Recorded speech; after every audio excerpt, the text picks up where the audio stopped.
Last week, the Howe Bulldogs lost the opener 35-21 to Ponder in a contest that the Lions were able to capitalize on typical early season miscues by the Bulldogs.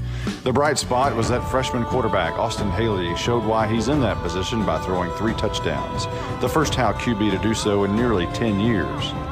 Tonight, people from all over the country return home to Old Howe High as it is homecoming. The Dogs will face a team they've manhandled for the past 50 years in the S&S Rams. It's football time in Texas, and it's the home opener for the oldest active stadium in North Texas.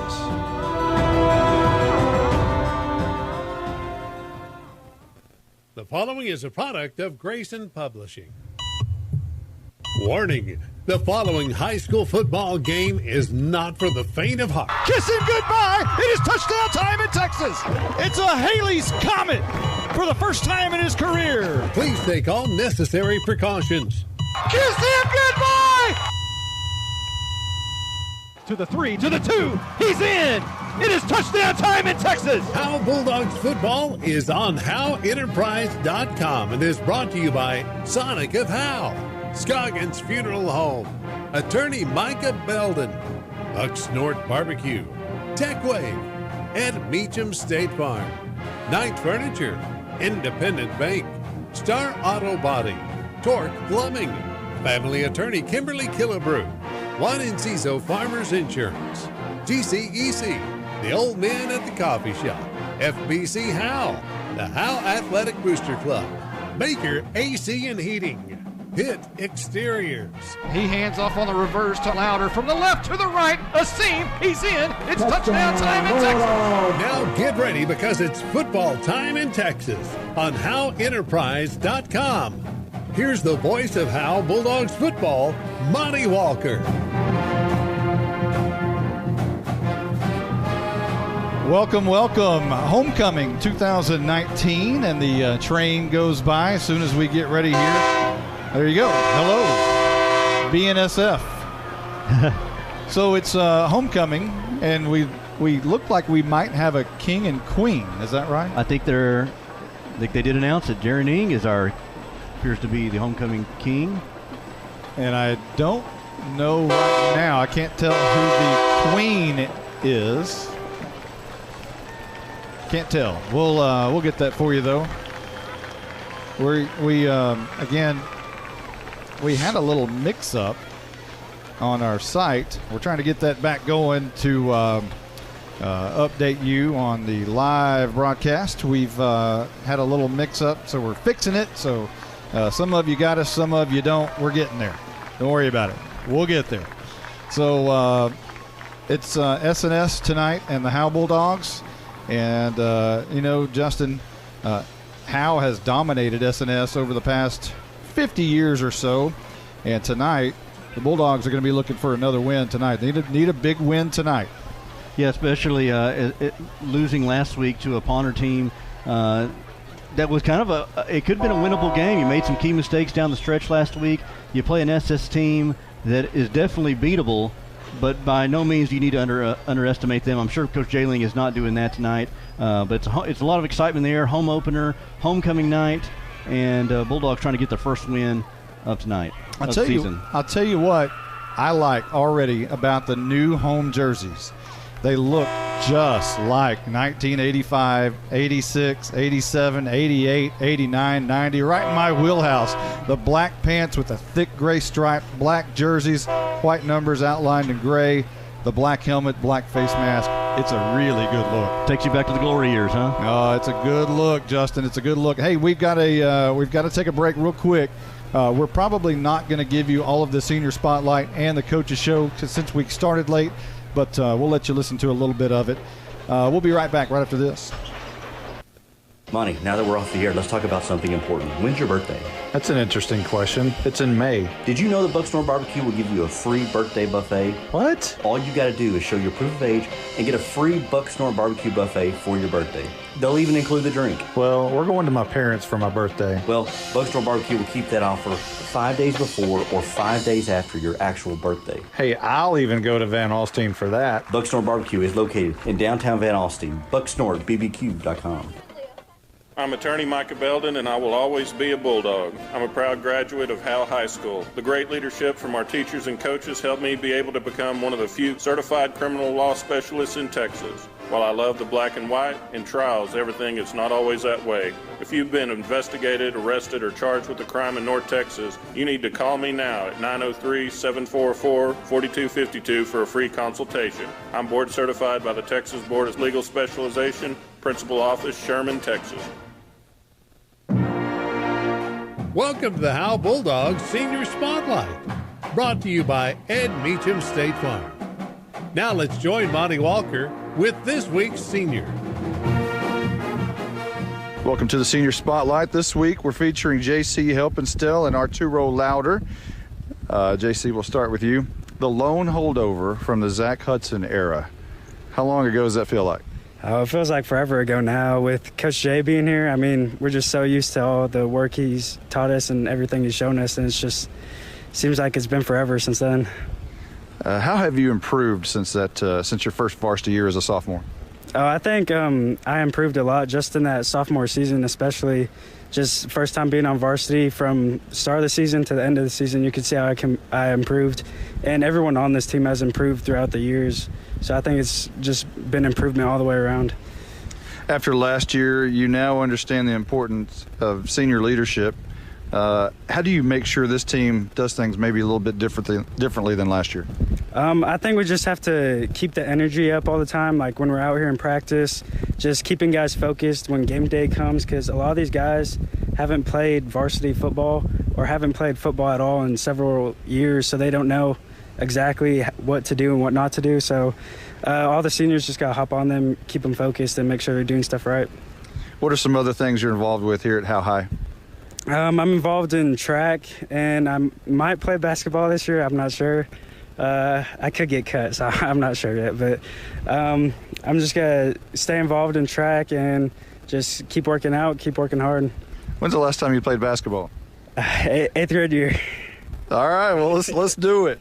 Hey, now the defense has been allowing a ton of yards, over 400 in 3 straight games going back to last year. How do you stop that trend?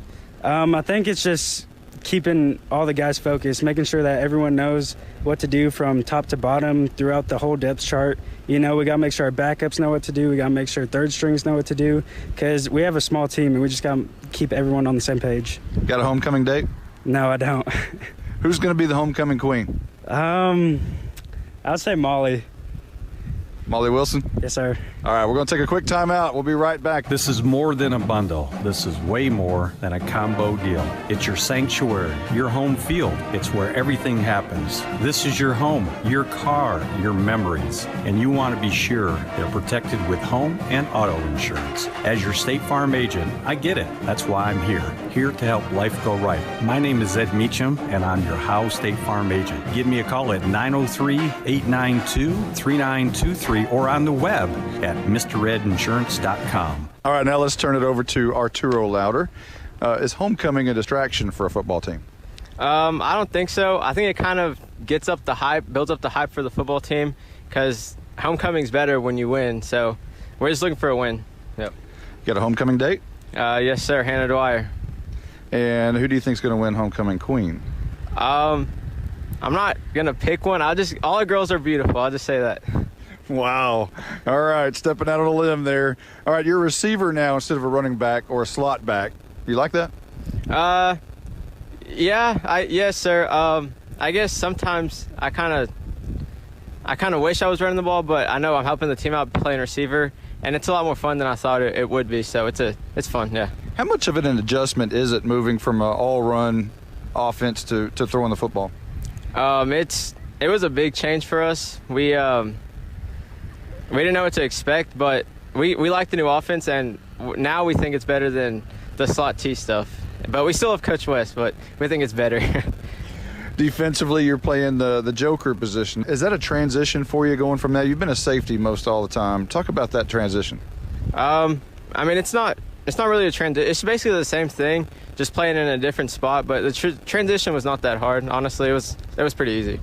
What other things are you involved with here at Howe High? I play football, baseball. I run track, and I'm in FFA classes, so I guess I'm a FFA member, if that counts. Yeah. Are you also gonna try your hand at basketball this year? I've thought about it, but I'm not really sure. Basketball is not my thing, but we'll find out after football season ends. What's the biggest difference between this year and last year? Leadership. Last year, we didn't really have that. Like this game against Ponder, Coach Shea told us this, and I believe it, that we were down, how many? 14? We were down quite a few. And last year, everyone on the team would have given up with the senior leadership. But this year, the seniors here, we brought everybody up, and we believed that we could win, and we fought hard the second half. Keep that attitude. Great stuff. We'll be right back right after this. Since 2011, Scoggins Funeral Home and Crematory has walked with hundreds of families through the most overwhelming time of their lives. Their job is simple: to make this season a little easier. What you can expect is a no-pressure, people-first philosophy, custom services for memorials that you'll remember forever, and reasonable pricing. Tommy and Bobby K. Scoggins have built a reputation over the past 30 years in the funeral business for making every family feel at home. Visit ScogginsFuneralHome.com or call 903-482-5225. Hello, Bulldog fans. This is Juan Enciso, your local farmers insurance agent here in Howe. We're here to assist you with your insurance needs, including auto, home, life, business needs, and more. We're vested in the community because we are the only insurance agent in Howe. Our office is at 403 West Hanning Street, or we can be reached by calling 972-382-6121. We're also on the web at farmersagent.com/JEnciso. I have the knowledge and experience to help you better understand your insurance coverage options. Call me, Juan Enciso, at 972-382-6121. How did we not know that it was Allie Harvey who won Homecoming Queen? It's the only girl out there that's 7'7". I'm about to say the tallest one out there right in the middle, yeah. But congratulations, Allie Harvey.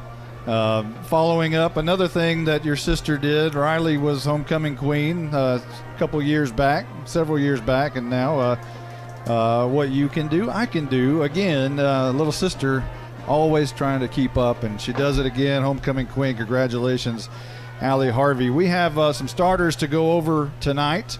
As you can see, we skipped the coaches show because we've got a few things to we got on a little bit late. I don't know if Caroline's down there or not, ready to go. I see her right there. Oh, hang on. I think we might have a Caroline spotting. Hey. Hey. Look at this, the mic works. How is it down there? Oh, guys. You remember last week when I had a jacket on before the end of the game? It's not happening this week. It is 94 degrees on this Friday night. We're feeling every degree of it, I'm telling you. As far as field conditions go, last year, after all the rain and the mud, this field looks amazing. It looks great. The only complaint that I have, there's nothing in the center. We got to put something out there, a big H or something. Yeah, there needs to, like the basketball court has the Texas with the block H. Yeah. And it's kind of hard to draw the Bulldog face with the Texas, like the new logo that they're going with, but some kind of a, something that shows, hey, this is a varsity game and not 7th grade. And as far as the field goes, I'm telling you, the way it looked at the end of last year, the way it was just destroyed by the rain and the mud and just all the activity on there, and the fact they've been able to just rebuild it here, it looks great on the Friday night. Let's go over the offensive starters. We'll let them introduce themselves. The Howe Bulldogs offense. Journeying, left tackle. JC Helpenstelt, guard. Colby Lappin, center. Jackson Adkins, guard. Matthew Bearden, right tackle. Stephen Waldrop, tight end. Colby Wyndham, receiver. Arturo Lauder, slot receiver. Caden Harmon, running back. Carson Daniels, running back. Austin Haley, quarterback. And now the Howe Bulldog defensive starters. Jackson Adkins, D-end. Journeying, nose guard. Matthew Bearden, D-end. Stephen Waldrop, linebacker. JC Helpenstelt, inside linebacker. Noah Campbell, linebacker. Jalen Thornton, corner. Hunter Brusso, cornerback. Leighton Ovington, safety. Caden Harmon, strong safety. Arturo Lauder, safety. You might notice a couple of guys missing there in that starting lineup from a week ago. A couple of injuries. Jordan Jones, we don't know whether he's going to start. 50-50 is what we were told a couple of days ago. He may actually start. He had that stinger last week on that personal foul hit against him. Also, Jonathan Meneses is out of the lineup, and Jackson Adkins steps in for him. J.C. Helpenstelt moves over to the other guard. They just kind of switch. And again, Out of the lineup is the new transfer, Brandon Williams from McKinney. We've only seen one carry from Brandon. There was so much hype around him. The look of him, he just looks like that big back that's going to run the ball and look real good, but we haven't seen him yet except for one carry. On defense, missing on the defensive side of the ball is the outside linebacker, which Noah Campbell will step up and will be starting tonight. And that is for, my goodness. Wyndon? It's not Wyndon. I'm losing my mind. It's what happens when you get to be 45 years old. You put the starters on here, and then you just, all of a sudden, bam, everything leaves. So, it was Jackson. It was Brandon Williams. Okay, yeah. He was in the starting lineup, and now he's on the sidelines. The street closed, so Noah Campbell will move over to the Sam linebacker and start tonight.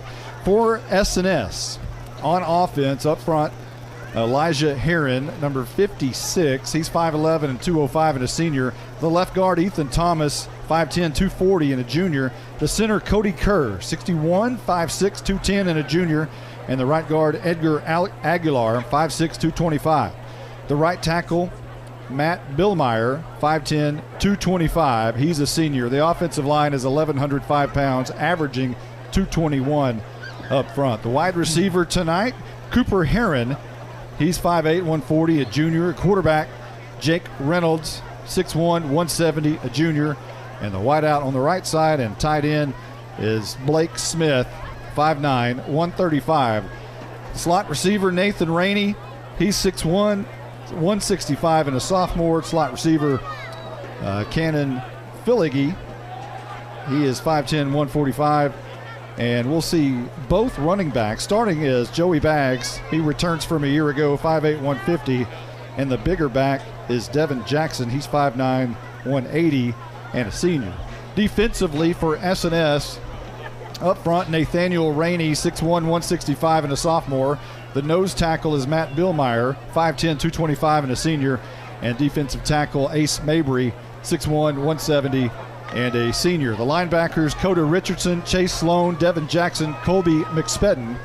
And the secondary, Keen Ortega, Cooper Heron, Blake Smith, and Cannon Filligy. So that is your starting lineup for both teams. The officials tonight, referee Paul Funderburg, the umpire David Cunningham, the back judge Jesse Ramon, the line judge is Robert Smith, and the head linesman is Greg Moody out of the Dallas chapter, I believe. I don't think it's the Commerce chapter. No, that's one thing I know. It's not the Commerce chapter. So we are going to take a very quick timeout. It looks like the Bulldogs are just about ready to come onto the field. And when they do, we'll take a quick timeout after that. The tunnel is rocking. Now, the head coaches, or the coaching staff, have a new look to them as well. Good-looking uniforms, the gray bottom half of the shirt, white on the top half of the shirt, wearing white hats. Good look. But the jerseys, man, the jerseys look just fabulous, Justin. Just brings you back. Here they come. And let's get a big hand. Bulldogs. For the first time in 2019, the Howe Bulldogs hit the field at Bulldog Stadium. It's homecoming 2019. Those do look like nice jerseys. Nice and sharp. We're going to take a quick timeout. We'll be right back right after this. At Grayson Cullen Electric Cooperative, GCEC, we have been around for over 80 years and are governed by 7 principles: open and voluntary membership, democratic member control, members' economic participation, autonomy and independence, education, training, and information, cooperation among cooperatives, and concern for community. One of our communities is Howe, Texas, and GCEC is proud to support the Howe Bulldogs. Attention Bulldog Nation. Come down to the Sonic and Howe for half-price shakes after 8. When the Bulldogs are home, they'll even stay open for you rough, tough Bulldogs until 11 p.m. Sonic of Howe is where you get great food and big smiles and a little message for our Howe Bulldogs football players. Go Bulldogs fight, Bulldogs win, win, win. This is how you Sonic. It's not just good, it's Sonic good. Captains are out on the field for the Howe Bulldogs. It is Jaron Ing, Colby Lappin. It is Stephen Waldrip and Colby Winden. After introducing the Those are captains of both the 4 teams captains and the coin toss, we will then for the have Howe the Bulldogs. national We have anthem. not seen the S&S Rams. Still working out over here. Yeah, they're still doing their warm-ups. They're in white pants tonight, white jerseys, white helmets. They have red numbers on their jerseys outlined in gold, and they have 2 red stripes over the sleeve, kind of like the old Indianapolis Colts look, except red and gold instead of blue and white. So they are now entering their tunnel. That's not really a tunnel, it's a little helmet. Are they going to fit in there? I'm about to say that's a small 1960s helmet almost. Yeah, that's very small. Howe obviously wins the tunnel battle tonight, but that doesn't mean anything. I've seen that happen in the reverse order as far as tunnel versus team. S&S just about ready to exit that little tunnel. Fairly decent crowd making their way over from Sadler and South Maid. Here come the S&S Rams.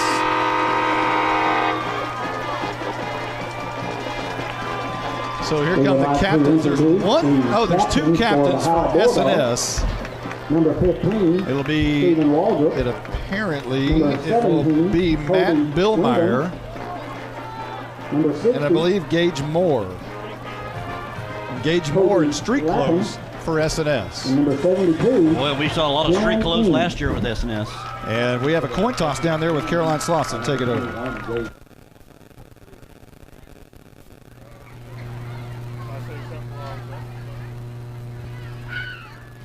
For the moment, she's keeping the mic out, but she'll be, there she goes. All right, gentlemen, good luck tonight. Happy to be here to officiate for you. The coin I'm going to toss is this silver dollar. Eisenhower head is heads, the eagle is tails.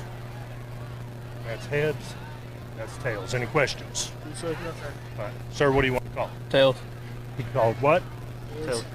Call is tails. We're going to let it hit the ground. It is heads. You have won the toss. What would you like to do? We want the ball. You want to receive. Which way do you want to kick? That's Stephen Waldrop wanting the ball. All right. Swing your backs around to your So goal. Howe will take the football to start here. They've won the toss and elected to receive. Great job out there, Caroline. Nice. Very nice. So Howe will put their back at the north end zone and be moving left to right from our vantage point. Again, in all black as we get ready for the prayer and the national Bulldog band will anthem. now lead us in our national anthem. And we'll let you hear that.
Oh, the pride of Howe. How you are so good.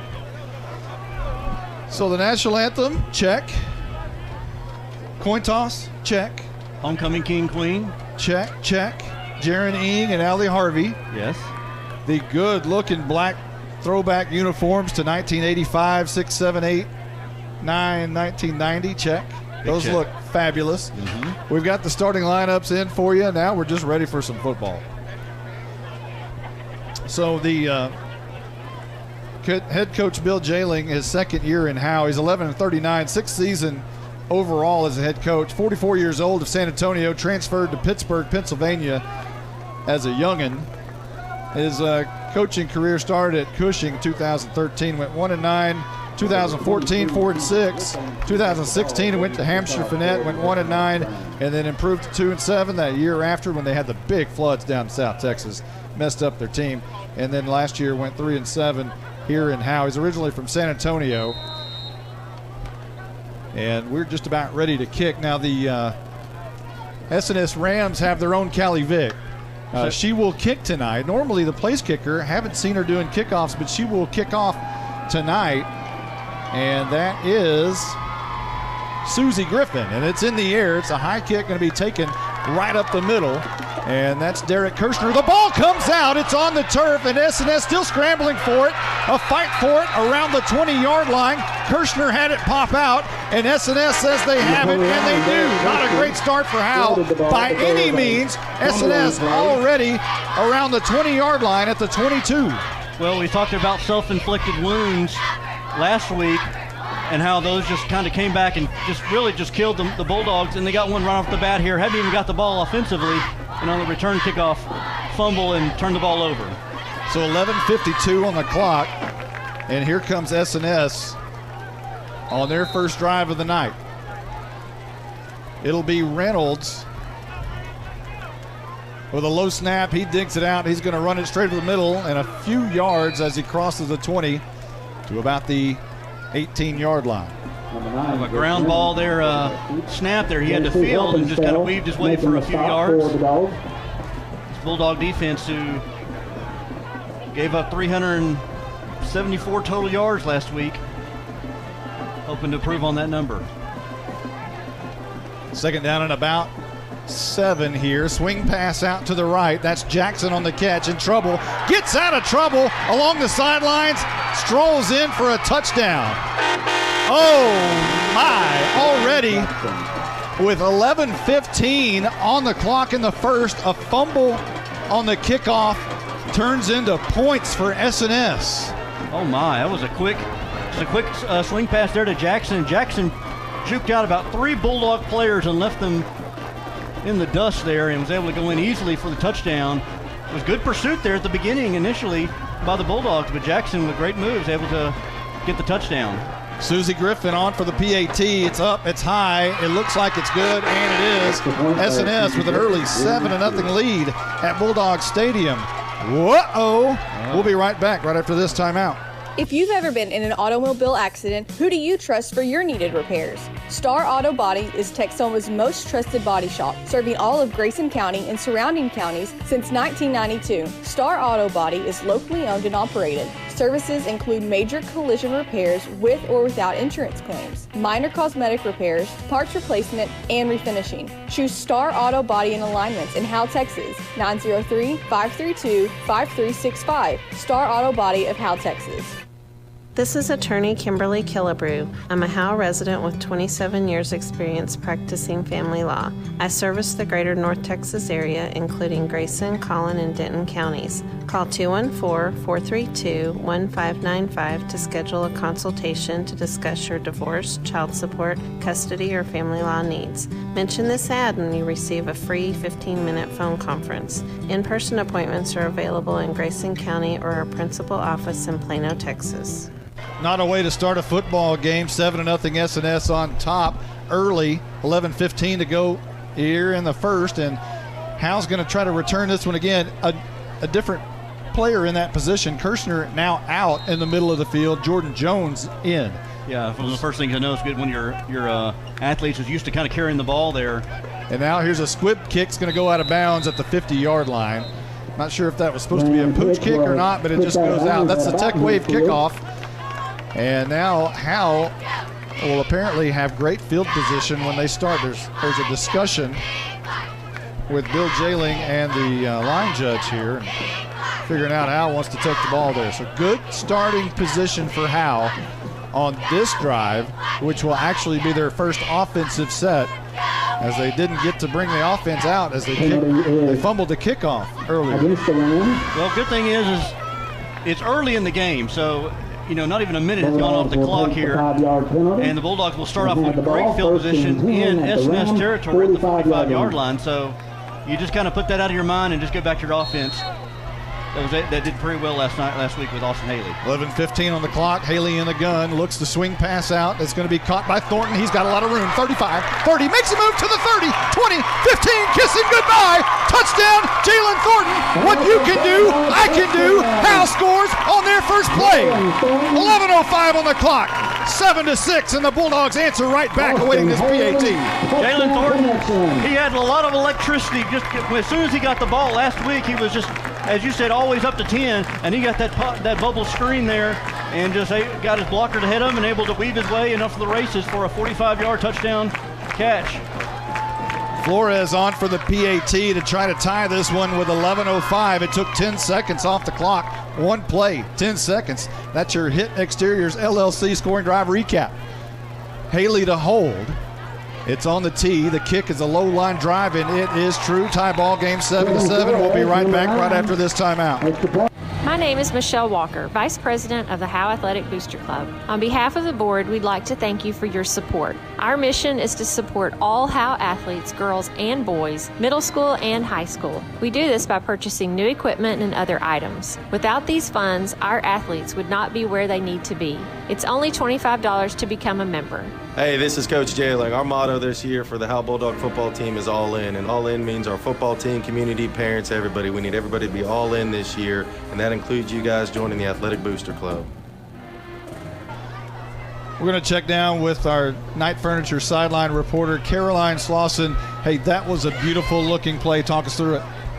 It was incredible, and it looked just as good from down here. One play, Jalen had it, and the fire is back on the Bulldogs side. Hey, talk about the coaching staff. There's a lot of ups and downs so far in this 2 minutes. Yeah, Coach Jay, right after S&S scored, Coach Jay wasn't happy, but Coach Gillespie kind of took the calm side and was just talking to the guys. Lynch over here is fired up as always, though. All right, getting ready for a Tech Wave kickoff. Kevin Flores has it teed up. And again, Howe moving left to right, kicking off as S&S will be moving to that north end zone. Flores on the Tech Wave kickoff. It's a high kick going deep to the right side of the field. Going to bounce at the 18. Going to be picked up slowly, coming to the near side of the field. In trouble, going backwards, and a tackle inside the 10-yard line. And a flag is down at about the 9. Could be a face mask. I think that was a face mask. It may be on Jordan Jones on the pursuit there. And I tell you what, the way the Bulldogs came out on that kickoff, they seemed like they had a little fire under them there. Great pursuit. That unfortunately may be a face mask penalty. Well, that was Blake Smith on the return who picked it up on the near side, on the Howe side. At about the 15, ran backwards and was trapped behind the 10. They'll give him forward progress to the 12, but Leighton Elvington was there as well to bring him down.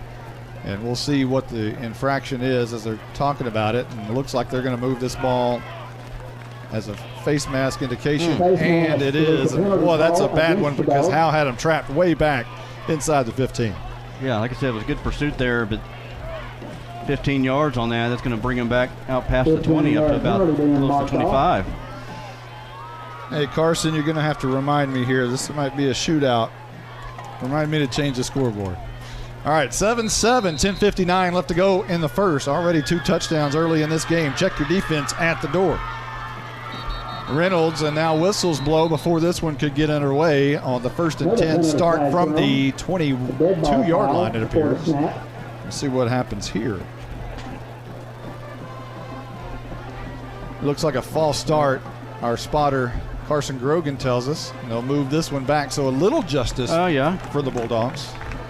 Get a little something back there.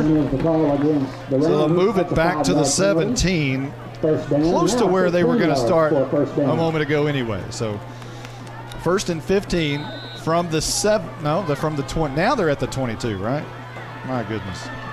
All right, Reynolds drops back. He wants to pass deep down the field, right side of the field. He overshoots his man. It's incomplete as he was trying to find his wide receiver, Cannon Philligy, and it just falls incomplete as I believe it was Harmon in coverage. It'll bring up a second down and 15. Yeah, try to go long, see the arm of Jake Reynolds, and Harmon, good job there, was right there step for step with the receiver. Second down and 10. Baggs alongside Reynolds, who wants to throw deep down the field again. Same play. Harmon in coverage, and a flag's going to come in. He was kind of face guarding the receiver, Philligy, one more time. So they're going to get a first down here as it was second down and 15. We'll check and make sure that's the call. Yeah, it was almost the same exact play. It was just kind of a vertical route, go long and throw it up to him, and Harmon was there, but he may got face guard him a little bit and kind of a little shoved. And he never turned around. That's the thing, is Harmon had his back to the ball the entire time, and that usually never works out good. So we'll move the sticks. They are going to go ahead and move them. Against the Bulldogs. The officials will mark it off, and they'll stop somewhere around the 38-yard line, I believe. 15 yards being marked off. First down. They're going to mark it at the 38.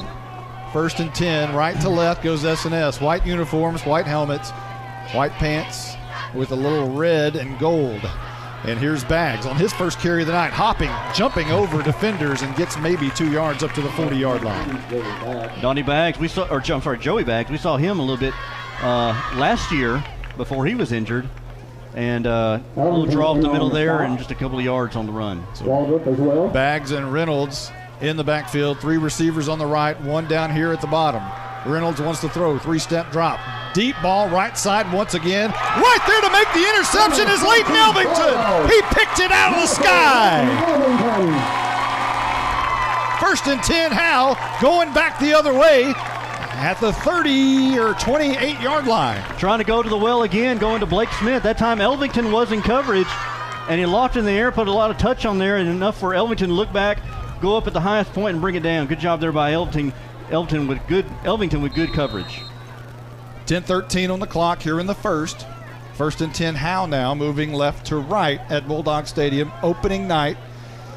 And a pretty good crowd here at home. Of course, homecoming always does that. You get a good crowd here. Now Howe has an opportunity. Now they've got a turnover to maybe capitalize on this. This is going to be an offset I formation. Haley in the pistol set.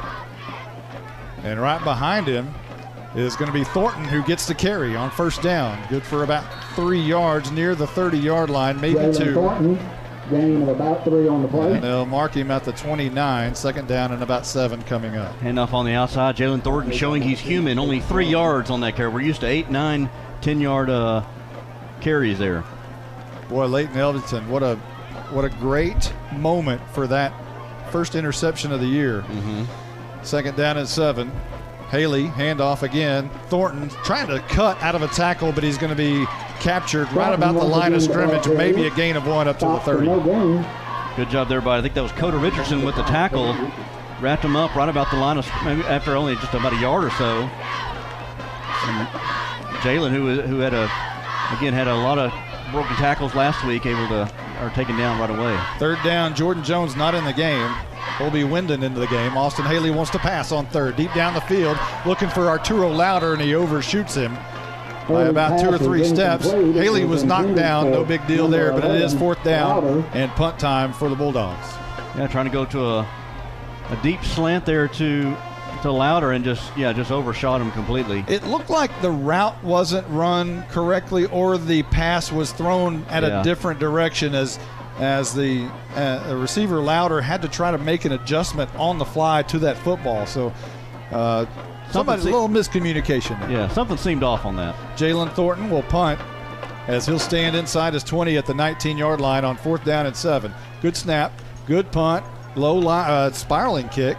Going to be taken by Blake Smith at the 39-yard line. Trying to find the far corner is going to be brought down by J.C. Helpenstell, just shy of the 50, and they may mark him right at the 50. Nice open field tackle by J.C. So S&S with good field position now. Bulldog defense did a good job there on that last drive there to hold him to a 3-and-out. Exactly. Or had the interception, I'm sorry, yes. Exactly 9 minutes on the clock, and the ball is at exactly the 50-yard line. Let's check down. We didn't get to a whole lot last week because we had so many problems mic-wise. Let's talk to Caroline down there, our Night Furniture sideline reporter. Guys, I talked to Coach Kirschner, see if I can get a little insight of these new jerseys that Monty is loving. He said that Coach Jay picked them out at the beginning of the season, just like the way they look, their new Nike jerseys. I said, well, we're getting some 80s vibes, but I don't think Coach Jay was getting that. Here's Jackson on a huge carry. First down and more inside Howe territory to about the 34-yard line. Jackson so far just running right over Howe on when he touches the ball. Looks a lot like Terrence Clark from last week against Ponder. He got the draw at the middle, and then just big old holes were opening up, and S&S is wanting to go fast too. 16 yards on that first down carry. First and 10 for S&S, right to left. Howe in a 3-3 stack look. Sort of a 50 look, though, with the ends coming down. And here's a sack in the backfield. Jackson Atkins.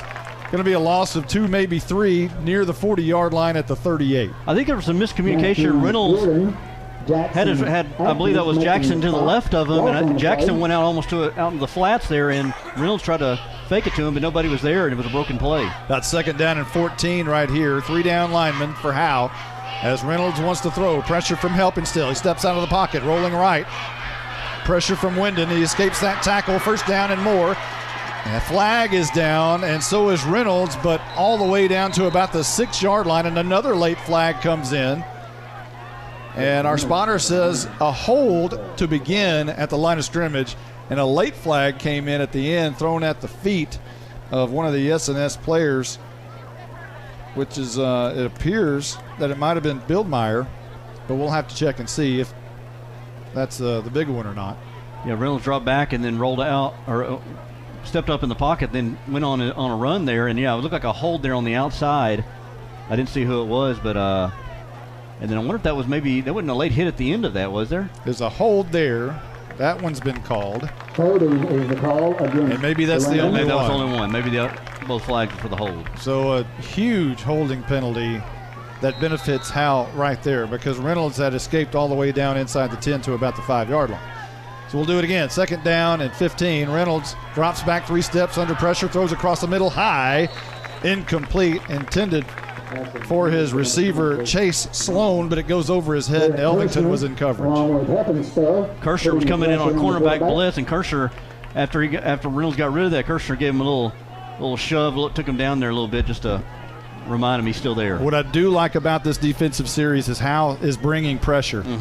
Here's another quick pass out to the right side. It's going to be caught on 3rd and 15 and immediately hit and immediately dropped. Maybe a loss on the play. Good defense right there by Howe, and it's going to be 4th down. Yeah, just a quick pass. One of the things that Coach Jay wanted to work on during this past week was tackling. He felt the tackling wasn't great last week, and we saw a good tackle there by the Bulldogs. On the door, as you're walking out of the dressing room, it had 48 missed tackles posted up. Wow.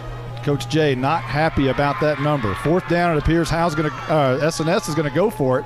Drops back. Reynolds wants to throw deep down the field. Elvington there again, makes the interception again at the 5, turns it up to the 10 on the far sideline and slides down at about the 8-yard line. So Howe, it turns out to be somewhat similar to a punt, as Howe's going to have the ball down deep in their own territory, but S&S took a shot, and Howe came up with that shot. Yeah, I guess you kind of look at it as almost like a long punt there, but good job there. Harmon was in coverage, but Elvington was playing back there as a safety help and saw the ball coming up and able to make the interception, second interception of the night. Big night so far for Elvington on defense. 7:01 on the clock. We're still in the first quarter, 7-7 here at the christening of the 2019 Bulldog Stadium. 1st and 10, Howe making their way back out on the field. Haley in shotgun formation with Carson Daniels to his right. 2 freshmen in the backfield. And Haley wants to throw. Swing pass out right. Arturo Louder makes the catch. Sidesteps the defender and is going to be hog tackled at about the 21-yard line. Good for 2 or 3 yards. And Louder, for a moment, had nobody on him. Yeah. He was all alone, and finally S&S recognized that he was by himself, and someone sprinted over there to cover him. And for S&S, thank goodness they did, or we'd be talking about a touchdown right now. Louder split out wide to the right. Thornton in the slot. And Haley, and flags are down. Thornton moved a little bit early from his slot position, and that's going to be a false start against Howe. Yeah, that last play, they had Louder and Waldrop out wide. And, yeah, you saw nobody was out there on Louder. They went ahead and got it to him, and a good tackle there by I believe that was Baggs. Because if he wouldn't tackle, Waldrop had his guy blocked down there. It would have been probably 6 the other way. So they're going to push this ball back to about the 16-yard line. And it'll be 2nd down and 11. Haley in the gun. Louder moves over from the left side to the right. Stephen Waldrop down here at the bottom. 3 men up top. Haley wants to throw. Swing pass. And it's going to be almost intercepted, as it was Louder who had the swing pass come through his hands and go out of his hands incomplete, but the ball stayed up in the air for a little bit and had the opportunity to be intercepted. Good thing for Howe it wasn't. Well, and they're going fast here. 3rd down coming up. Haley and Daniels in the backfield looking for the call. Waldrop down here at the bottom, and Arturo Louder next to him. Thornton in the slot on the far side. Haley wants to throw deep down the field, and the receiver fell down. Thornton got his feet tangled up with a defensive back. He fell about 3 yards past the line of scrimmage. Was looking for some kind of a call, didn't get one. It's going to be 4th down and punt time again for Howe. Yeah, I'm not sure who that was intended for, if that was even intended for Thornton or not, because it was way overthrown by him and Wyndon. But it'll be a 4th down for the Bulldogs. And had a couple opportunities there on that. Thornton missed that pass there earlier. There on that 3rd down, or that 2nd down, had a chance, had blockers ahead of him, could have probably got a 1st down out of that, but dropped the pass. Thornton will now go back in punt formation. He'll stand at his own 5-yard line. And Blake Smith is at the 50. Good snap. Good punt. Wobbly end over end. Going to be taking Smith backwards a little bit. He'll watch it go back to the 35-yard line. It'll die right on the stripe of the 35-yard line. Good punt by Thornton. They've got a late flag here that's come in. Could be a holding call, we hear. We'll check that one. While we're waiting, let's check down with the sideline reporter, Night Furniture sideline reporter. Caroline, talk to us. Earlier, guys, y'all were talking about how the coaches were dealing, kind of an up and down game. One not only happy coach, but very proud papa right now down here is Coach Elvington. Oh, I bet. Two interceptions. Yeah, that'll make Daddy proud. Yeah. Elvington back on defense right here, playing that safety position. It's going to be holding against Howe. So add another 5 yards to the 35. So S&S should take possession at their own 40. Penalty being marked off against them. Oh, it's on S&S. Sorry. Take it back to the 30. 5:51 left to go here in the first quarter. S&S is going to have it to start at their own 30-yard line. Actually, 25. They're on 25. Oh, okay. 25. Is it early season? Reynolds is going to hand off to Jackson, who escapes one tackler and slings forward to about the 28-yard line. A nice run there by Jackson just to try to get momentum going forward. A good job there by Bearden. Bearden was able to get off his block and able to bring him down for only a minimal gain. 3-yard gain. Reynolds and Jackson in the backfield. He gives to Jackson once again, trying to bounce it outside to the far side. And he's going to be brought down after a minimal gain, maybe a 1 up to close to the 30-yard line, maybe the 29. Good pursuit there by the Bulldogs again, trying to bounce it outside, and the Bulldogs were able to stay right with them. So far, a better job of tackling tonight. I believe so. So a big 3rd down here for the Bulldogs. Need a stop right here. 3rd and about 6.5. Reynolds in the gun from their own 29. Throws a quick screen pass, going to be incomplete. In coverage is Caden Harmon. And he was looking outside for his I believe that was Blake Smith who it was intended for. And that'll bring up a 4th down and a punt situation for S&S. So a nice job there by Harmon to make sure nothing happened. They're working on that right side. Keep working on Caden Harmon. Picking on him. Well, Harmon will go back near his 40-yard line here to return this punt.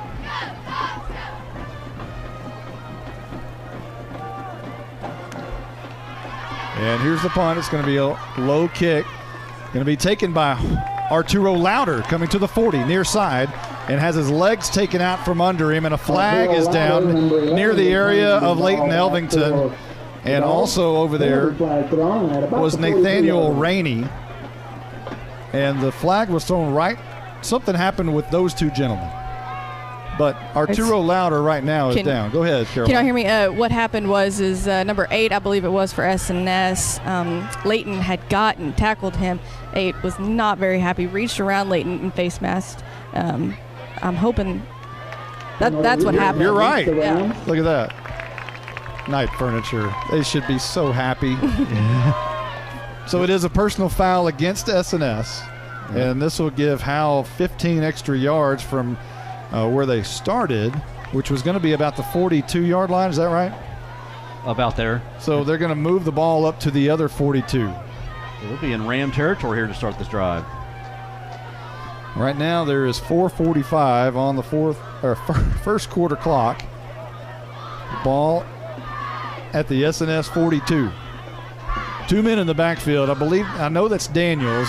Harmon is dotting the I, and I believe that's Waldrop. I think it's Waldrop on the other side. For the moment, who's in the backfield, and sometimes they'll rotate him out or motion him out, and then whatever he becomes is a strong side situation. He becomes a strong side fullback in essence, and a lot of times they'll run the ball that way. We'll see what they do here on 1st and 10. Moving left to right. Haley in the gun, or actually in the pistol, as Harmon's right behind him. He's going to hand it. Harmon straight up the middle, bounces out, is met right at the 40-yard line by Joey Baggs. Good for about 2 yards. It'll bring up 2nd down and about 8. J.C. Helpenstiel checks into the game. Jordan Jones checks into the game. And Jalen Thornton checks into the game. Just bringing some different weapons there. Good run there by Harmon. You talked about last week how they just set so far deep in the pistol. He goes back 5 yards before he gets to the line of scrimmage. Only a 2-yard gain, but he probably ran 7. Jones again took that big hit a week ago. Good to see him back in the game. Ball at the 40. Left to right goes Howe. Haley drops back 3 steps, looks left side, wants to throw deep down the field. All alone is Harmon, but it's right at his feet. And Haley took a lick at the end of that play, but he gets up. He's okay. It's 3rd down and 8. Yeah, Haley let go of that thing and just got hammered there again by number 10 for the Rams, Chase Sloan, and he got that to Harmon. I wonder if Harmon, it got to Harmon right there in front of him. I thought if he didn't see it maybe, because it was just right. I thought he maybe could have got to that. Well, offensive coordinator Nate Lynch, not happy about something, was barking at somebody, and it might have been Haley. But nonetheless, it's 3rd down and 8. Haley wants to throw on the run right side. He's got Louder, who makes the catch at the 25 and out of bounds. 1st down for Howe near the 20. They'll mark it at the 21. Haley looked very polished there. Rolled to his right, sprint out to his right. Found Louder there right along the sidelines. Great job there by Haley on that pass. Good looking throw on the run. 1st down and 10 for Howe, left to right. Matthew Bearden, the right tackle. Raul Hernandez, the right guard. Jackson Atkins getting a break as he's playing a lot of defense. And Hernandez might have even got the start tonight. Here is Haley wanting to throw across the middle. Thornton in the end zone. It is going to be caught. It is going to be a touchdown. It's touchdown time in Texas. 21 yards. Haley, his 2nd tonight to Thornton. I tell you what, that was great placement by Austin Haley. He put it right in between the safety and the corner there, right into the breadbasket there of Thornton, in for the 21-yard touchdown pass. Great touch there, great pass, great catch there by Haley to Thornton. Thornton with his 2nd touchdown catch of the night. 13-7 our score for the moment. Flores on for the PAT. 3:36 remaining in the first. It's on the tee. It's blocked. This one's blocked, and it's going to remain 13-7. We'll take a quick timeout. We have a new score at Howe on homecoming. We'll be right back right after this timeout. This is Larry Mays. I'm the master plumber and the owner of Torque Plumbing in Howe, Texas. We do commercial and residential plumbing, everything from major construction of new restaurants to service plumbing calls to local citizens. We even service water heaters. We're located here in Howe off of Highway 75 at 102 South Collins Freeway. We're family owned and operated and are vested into the Bulldog community. Give us a call at 903-532-0525. Mention this ad for free service calls. To compete at the highest level, you need reliable teammates to share the load, strong leadership, and unquestionable character. It's true in athletics, and it's true with financial services. At Independent Bank, we understand success on the field is a result of unseen hours of hard work and preparation long before the first whistle. Visit any of our branches, and you'll find local bankers invested in the community, committed to building strong business partnerships and helping families reach their financial goals. Independent Bank is proud to be a part of Howe Student Athletics. Member FDIC, Equal Housing Lender. Your Hit Exteriors LLC scoring drive recap. 3 plays, 42 yards for Howe.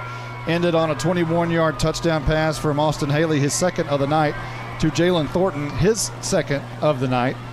And Howe extends the lead 13-7 after the PAT was blocked a moment ago. And we are at the 3:36 mark and awaiting this Tech Wave kickoff. Flores wanting to bang this one away. Ball's resting at the 40, runs to it. It's a high kick, going to go to the right side, going to be taken by Blake Smith at the 13-yard line. Coming up the middle of the field, now far side of the field. Being chased down by Hunter Brusso. Escapes a couple of tackles, a flag is down, and so is Blake Smith at around the 30-yard line.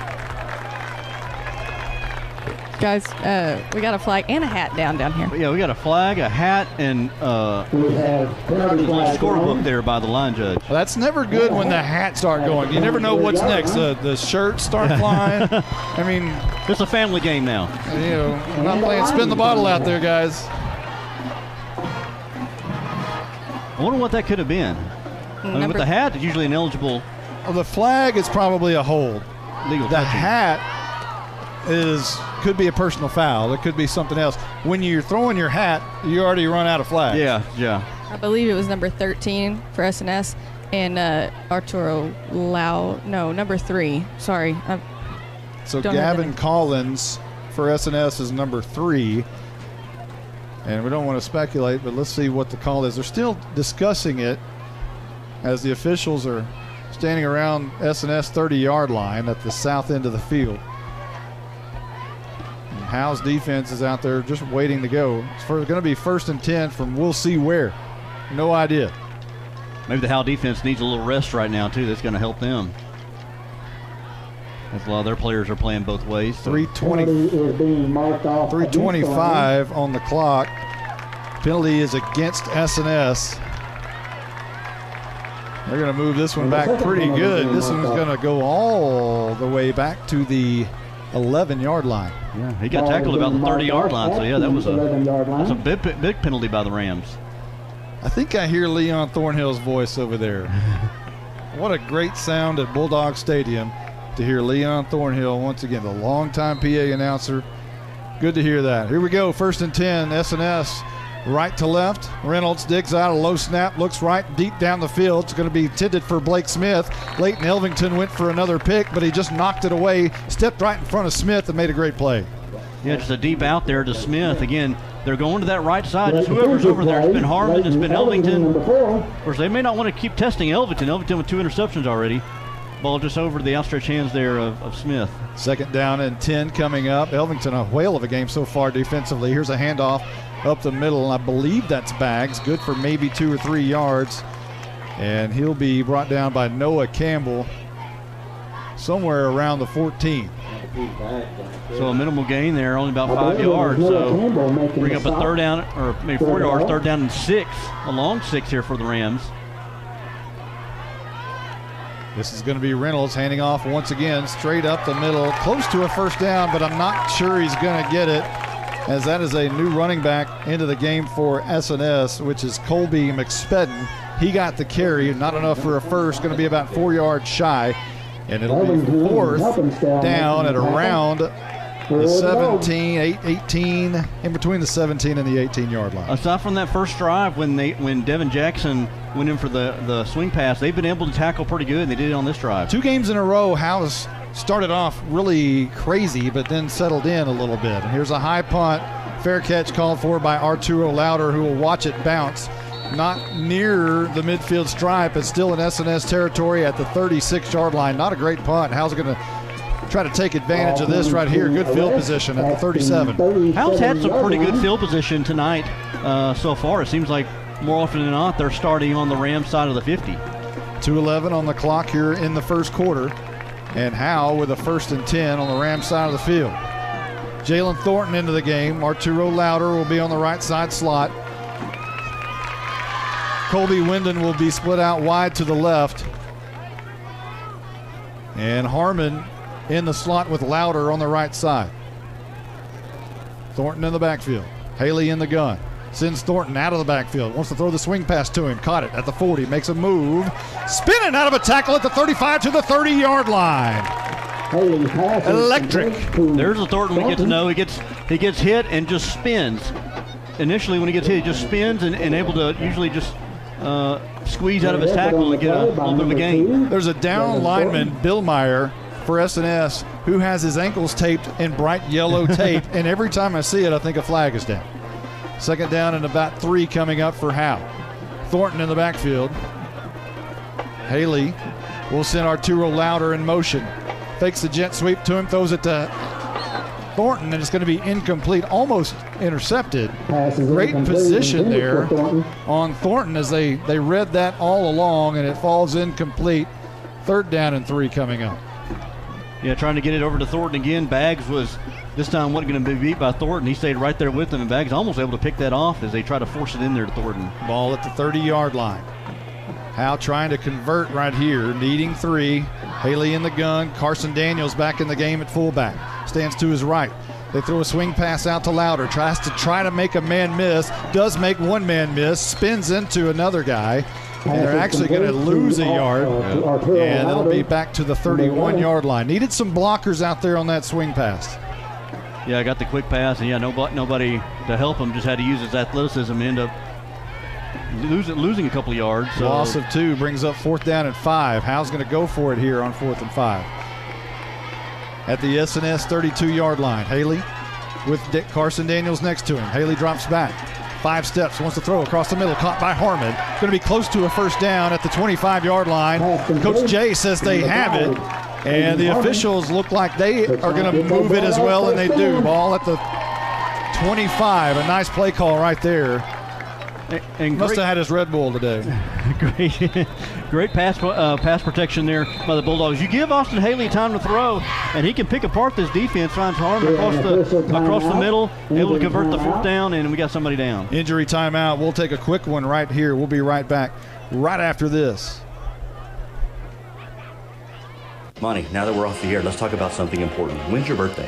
That's an interesting question. It's in May. Did you know that Bucksnor Barbecue will give you a free birthday buffet? What? All you got to do is show your proof of age and get a free Bucksnor Barbecue buffet for your birthday. They'll even include the drink. Well, we're going to my parents for my birthday. Well, Bucksnor Barbecue will keep that offer 5 days before or 5 days after your actual birthday. Hey, I'll even go to Van Alstyne for that. Bucksnor Barbecue is located in downtown Van Alstyne. BucksnorBBQ.com.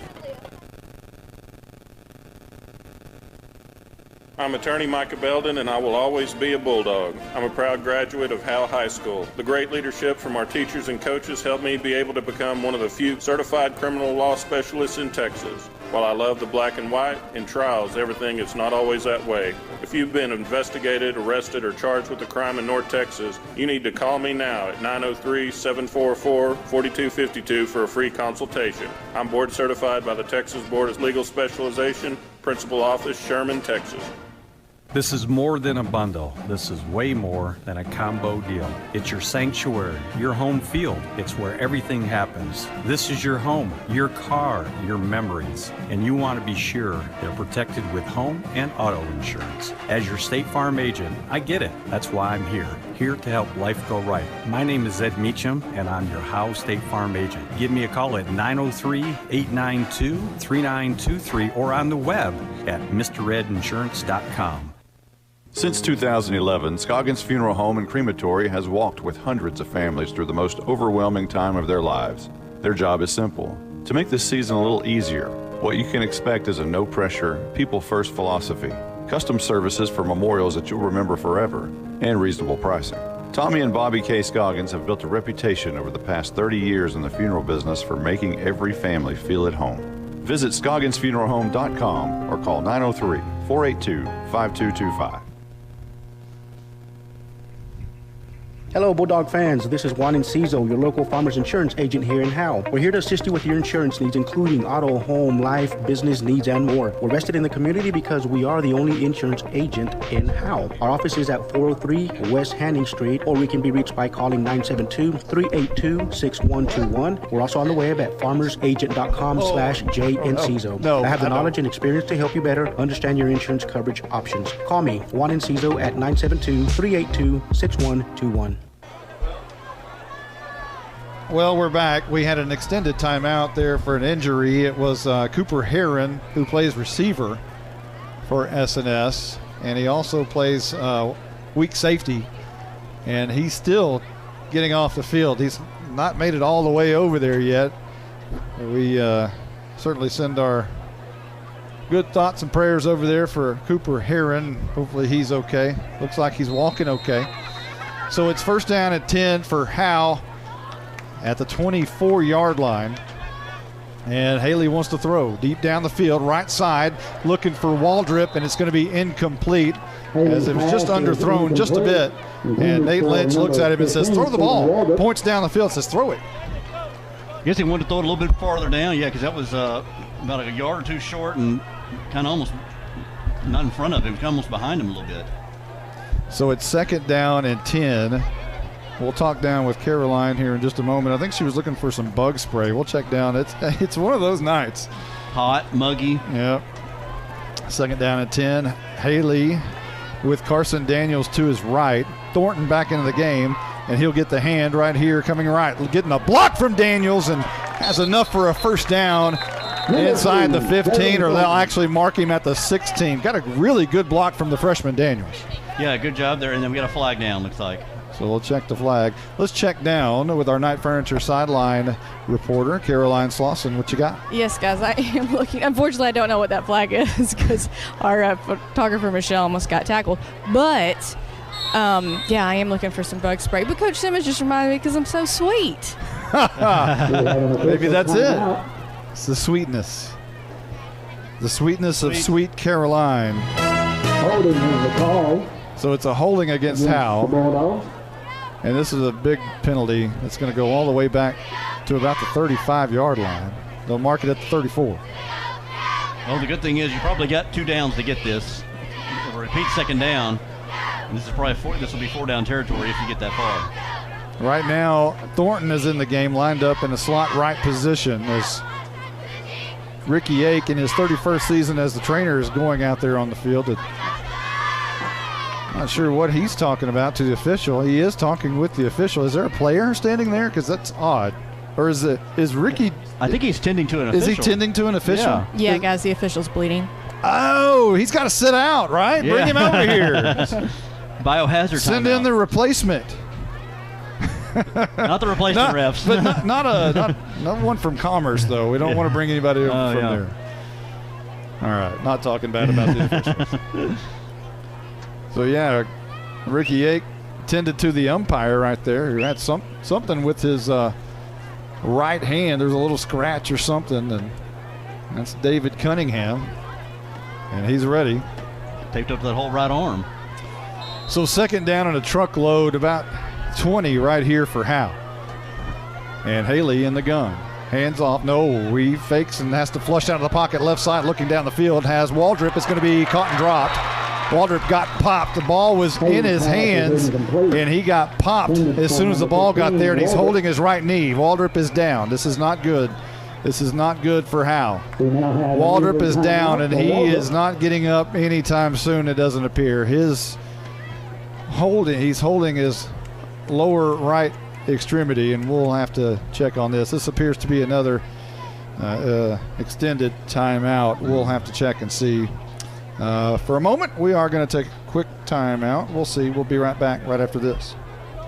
First Baptist Church here in Howe, Texas would like to invite you and your family to a celebration of our Lord and Savior Jesus Christ. Each Sunday morning at 10:30, we meet for worship at 100 East Davis Street in Howe. Prior to that, we have relevant Bible fellowships for all ages beginning at 9:15. Join us each week to declare the hope that is found only in Christ. Be ready to experience the life-changing power of the gospel. There is only one message for every generation, and that message is Jesus.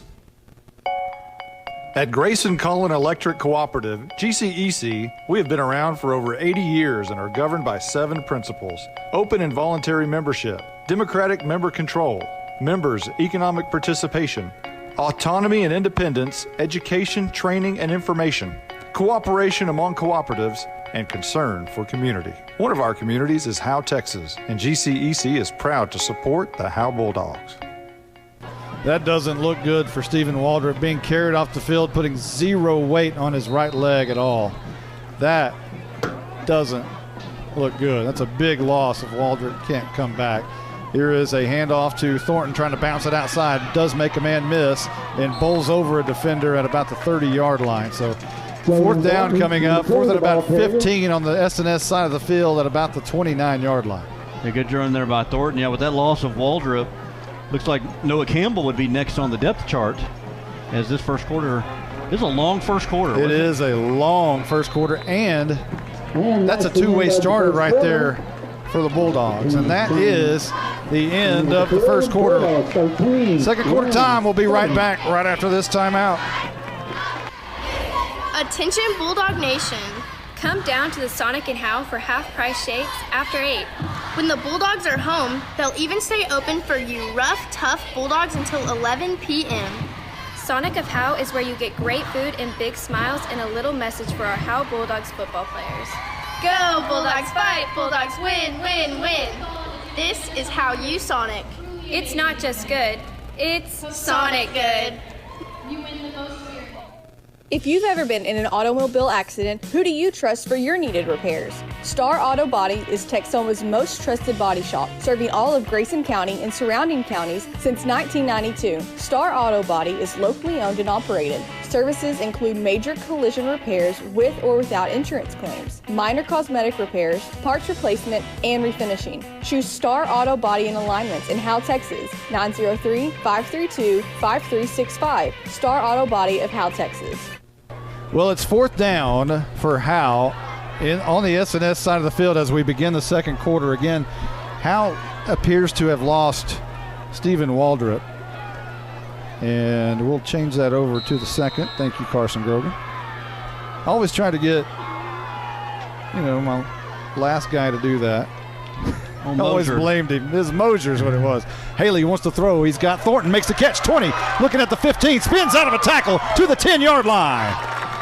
A nice run by Thornton after Haley sprinted out of the pocket, coming near side, running to his left, throwing right-handed. Not easy to do, but Haley made it look easy, and it's a first down. Yeah, just kind of lofted in the air, put a nice little touch on there. And this offense here, Monty, is looking really good this drive. It seems like each drive they're getting more and more confident. A 20-yard pickup, and Thornton his at least 3rd catch of the night, and he'll stand right behind and now move over to the left side of Haley. 1st and goal from the 9. Howe knocking on the door. Hand off Thornton straight up the middle. Is going to try to spin out of a tackle. Does break a tackle at the 5 and goes down finally. I think forward progress might have taken him to the 5. Yeah, quick, just a draw just right up the middle, just right behind his center. Right behind his center, they're lapping. And now it looks like he may be down. Another player is down, and this looks like Thornton. I think it's Thornton. That is not good. And now he's trying to get up, and he does get up. He gets up, but I think he's going to have to come out of the game. I think he is too. So he will run off the field. Harmon will check in, presumably. Harmon's on the field. Carson Daniels is on the field. So it's 2nd down and goal from the 5. Louder and Noah Campbell now in the game for Waldrop, split out wide to the right. Near side is Harmon and Jordan Jones. Austin Haley looks to throw over the middle. It's going to be almost intercepted, throwing into a crowd of traffic trying to find Jordan Jones at the goal line, but it popped out of his hands and fell free for a little bit, and lucky that the Rams didn't come down with that one. Yeah, a quick slant there across the middle, and I saw Haley kind of cock once and then just throw a laser in there, but yeah, try to force it in between about 3 or 4 white jerseys, and luckily they didn't get picked off too. Third down and goal coming up from the 5. A timeout has been called by the officials. They want to talk about something. Coach Jay talked about one of the keys of the game was being able to, when you get in the red zone, be able to punch it in. They got in the red zone twice last week, couldn't do anything with it. Joey Baggs, the reason for the official timeout, Joey Baggs is limping around back there. I saw him right after that near interception limping in the back of the end zone, and the official said, hey, you got to come out of the game. That ain't going to work. So he limps off the field, and now a new player in for S&S. Third down and goal from the 5. Haley in the gun. Carson Daniels to his right. Haley wants to throw, rolls out right, throws in the end zone, intercepted at the 5-yard line. Coming out for is S&S, and they'll make it out to the 10. And Haley, his second interception of the year. This one's a big one right at the goal line. He tried to force it there again across the middle. There are too many white jerseys again, and I need to see who came up with the interception, but right there at the goal line, another missed opportunity by the Bulldogs in the red zone. That's a tough one. Howe's going to turn the ball over here with 10:49 to go here in the second, leading S&S 13-7, but really could have done some damage there to really push that out a little bit. Not going to be able to do it there anyway. Howe losing players as well. Thornton is not in the game on defense, but that's not unnormal, not unnatural. Here's Reynolds wanting to throw. Looks across the middle. That's going to be incomplete. He was looking for his receiver over there, which was Nathaniel Rainey, 6'1", 165 sophomore. It falls incomplete right at his feet. Second down coming up. Reynolds had a lot of time back there. I mean, he sat there and for 3 or 4 seconds before he was able to throw that. So no rush there by the pass rush by the Bulldogs. Reynolds in the gun. As he's going to hand off, or he's going to keep it. No, he hands off. Big hole right up the middle. Coming straight up, and finally brought down by Leighton Elvington after a big first down run near the 40-yard line, shy of midfield. Draw up the middle there. I think that's McSpedden. Colby McSpedden with the draw up the middle, a big gain there. 29 yards. And he got about to the second layer of the defense there before anybody was able to even know he was there. Big hole right up the middle. 1st and 10. Here's a handoff. Same play. McSpedden. This time McSputton as he falls down at the 40. Right there, Noah Campbell to bring him down. Make sure he goes no further. 2nd down and 10 coming up. Bulldogs get back to their old ways there of crisp tackling on that minimal gain. Shotgun for Reynolds. McSpedden to his right. And he's going to fake the hand to him this time, and he pulls it. Reynolds looking for some room. It's going to be close to a first down, shy of midfield at the 48-yard line. Read option there by Reynolds. We haven't seen his legs very much. We saw him earlier when he had the long run, but it was taken back by a penalty. And we see him weave his way through close to a first down. It'll be a 3rd and short. Josh Alleman, the new head coach for S&S. He is a former Sherman Bearcat. This is how you know. This is when you know you're old. I broadcasted when he was playing back in the early aughts, and he went to Texas Tech, was a lineman there, and here he is on the sideline for S&S. This is a wedge play by the Rams trying to get the first down. That's going to be very close. I think they got it. I think they did too. As it appears the near line judge is going to move past the sticks, and they are going to move the sticks at the 49-yard line on the Howe side. It looks like Ing is having some helmet issues. He already had a different helmet earlier in the game, and now he's going back to something else as they're tending to his helmet. He's over there on the sideline, and they're trying to fix his helmet. 1st down and 10. Reynolds wants to throw. Looking left side. Has nowhere to go. Flushed down to the pocket by Matthew Bearden, and now Reynolds wants to run. We nearly got a Air Sigleski, but a 3-yard gain for Reynolds brought down by Colby Winden. Good coverage there by the Bulldogs on the backside. And Bearden came up there and pushed him out of the pocket there and gave him for a minimal gain. Ball at the 47. Ing is back into the game. 2nd down and about 7. Reynolds throws a swing pass. Caught by Jackson. Stutter steps. And finally, he's going to outrun Noah Campbell to the far sideline and be brought down shy of the first down sticks by about 4 yards. And Howe says they have the football. There's a fumble on the play, and Howe says they have it. Howe has the football. Devin Jackson fumbled, apparently, and Howe picked it up. And I think Jones came up with the fumble recovery. I didn't see what happened. He tried to break it to the outside over there near the sideline, during the S&S sideline. And apparently the ball must have come out. I didn't see it either. It was on the very far side. Hard to see from here. And I believe it was Jones, with the Jordan Jones with the fumble recovery. So that'll give Howe the ball at their own 43-yard line. Jones didn't recover. He was the one that forced it. Jones was somewhere in there. So Jones recovered it? Is that what it is? I know the Wizard probably knows. Yeah. I know the Blizzard. I know the Blizzard knows. Yeah. Either recovered or no I think question. Forced it. Blizzard will. He'll tell us at the half. Will be the authority on that one. 1st and 10. Haley looks like he was going under center for one of the few times, and now appears maybe a delay of game is going to be called against Howe. We have a dead ball foul called against the Dogs, delay of game. So they'll back it up 5, and Howe will start 1st and 15 here with 8:51 left to go in the second. Noah Campbell is coming onto the field. I wonder if they didn't have enough players on. Well, with the Waldrop injury, they are having to scuffle a little bit. Noah Campbell is coming up to the tight end position as Haley looks like he's going under center. 2 men in the backfield. This is a wing T look, traditional wing T look. And this is going to be a handoff to the fullback, straight up the middle, 2-3 yards up to the 40, maybe the 41-yard line. Now, does that look like 1985, 1988? No, the uniforms and that was 1985 right there, baby. Feel like you went in a time machine. Let's see who got the carry there. Was that Thornton? No, I believe it was Thornton. Okay, I was about to say if that was Carson Daniels getting the carry, number 20, that would have been Stephen Ogle right there. That'd been right in my wheelhouse. 2nd down and about 13 coming up. Toss left side. Thornton looking for a hole, runs into the back of Jaron Ing, but he'll push him forward a few yards up to the 44-yard line. I like this offense here where they're not always in shotgun. They have multiple looks. They're not afraid to go under center, have a split backfield, go into a wing T formation. They pitched it out there that time to Thornton, and Thornton gets a couple of yards there, but it's going to be a 3rd and long now. And we'll see if Haley, see the arm of Haley. Yeah, there's 8 minutes on the clock. This game going very slow. Yes.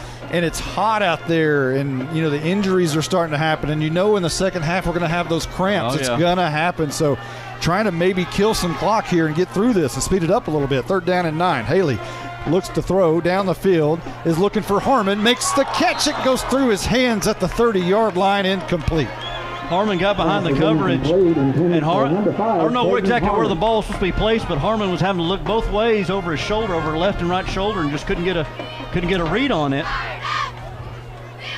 and falls incomplete.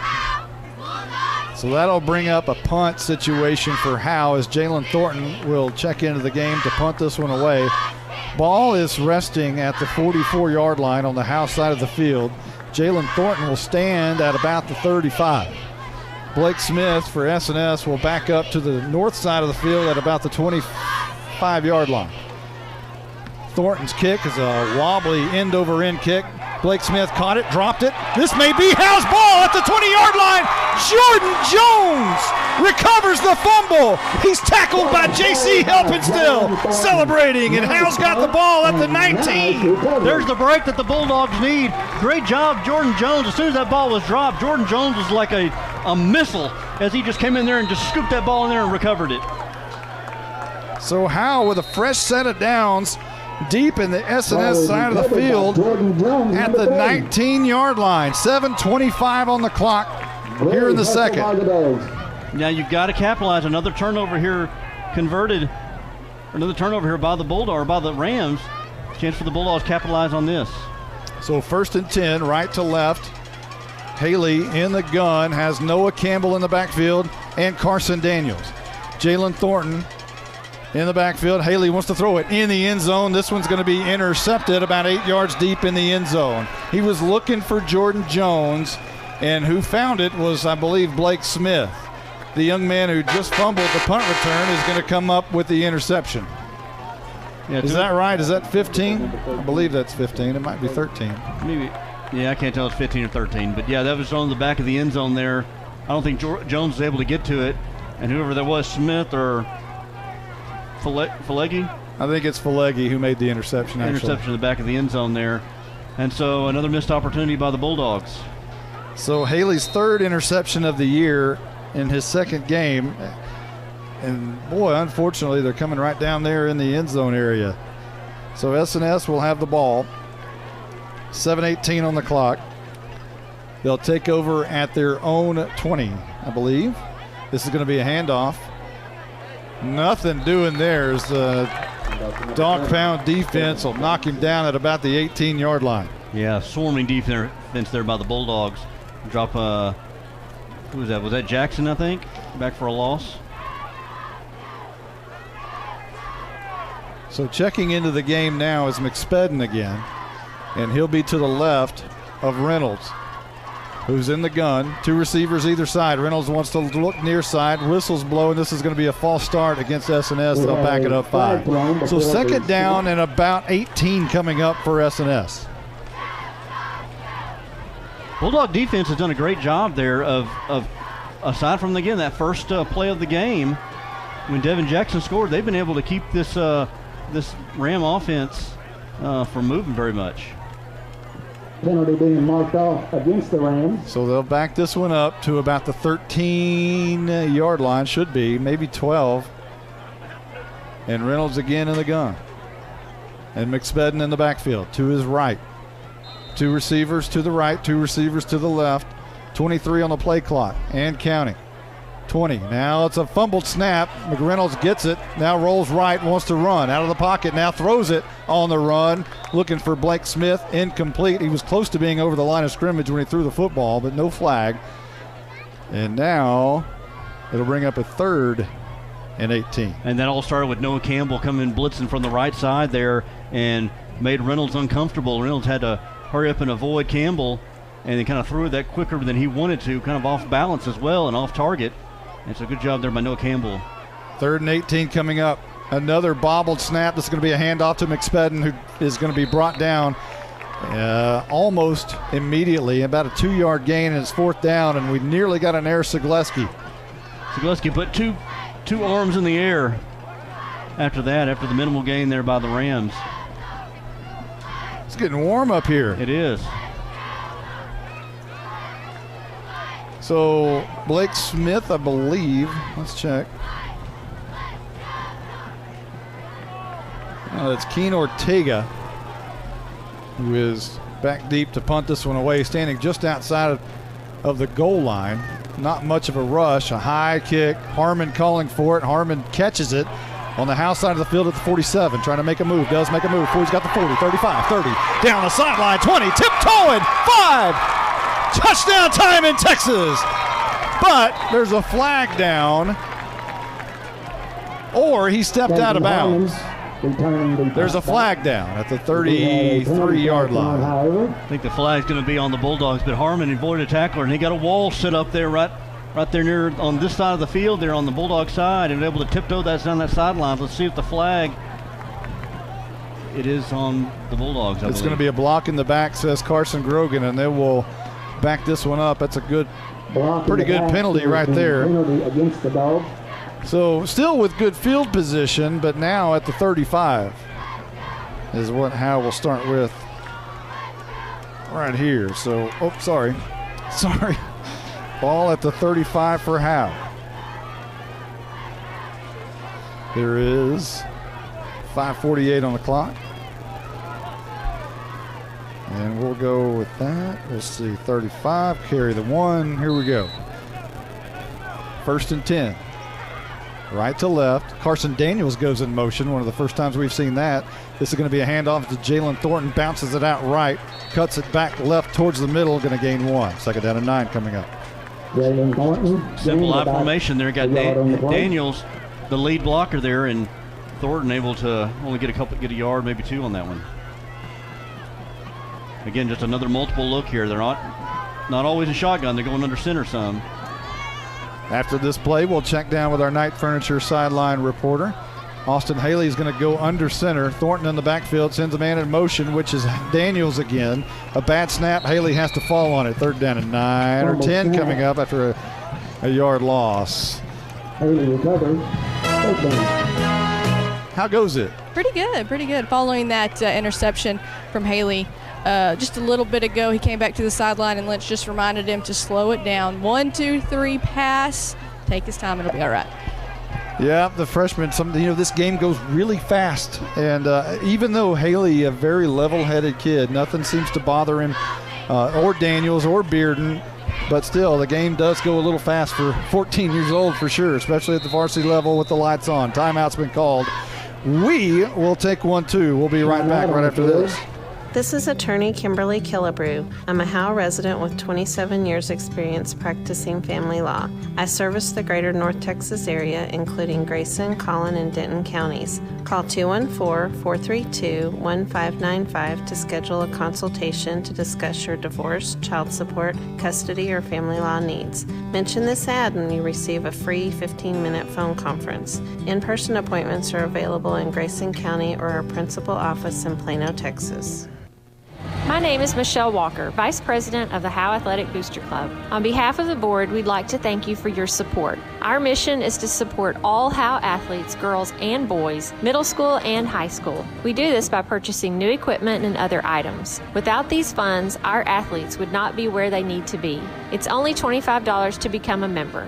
Hey, this is Coach Jailing. Our motto this year for the Howe Bulldog football team is all in. And all in means our football team, community, parents, everybody. We need everybody to be all in this year. And that includes you guys joining the Athletic Booster Club. 3rd down and 10 coming up, right to left. Howe at the SNS 35-yard line. Good to see Moondog on the field again. Great to see Moondog. Haley goes under center and trying to draw somebody off sides, and I think Howe jumped. A little movement early on the left side of the line, and Howe, instead of having a 3rd and 10, looks like they're going to have a 3rd and 15. Yeah, try to draw SNS offside and end up drawing themselves offside. The officials are still talking about it, but the SNS Rams are clapping, and it is going to be a false start against Howe. Back it up to the 40. 5-yard penalty being marked off.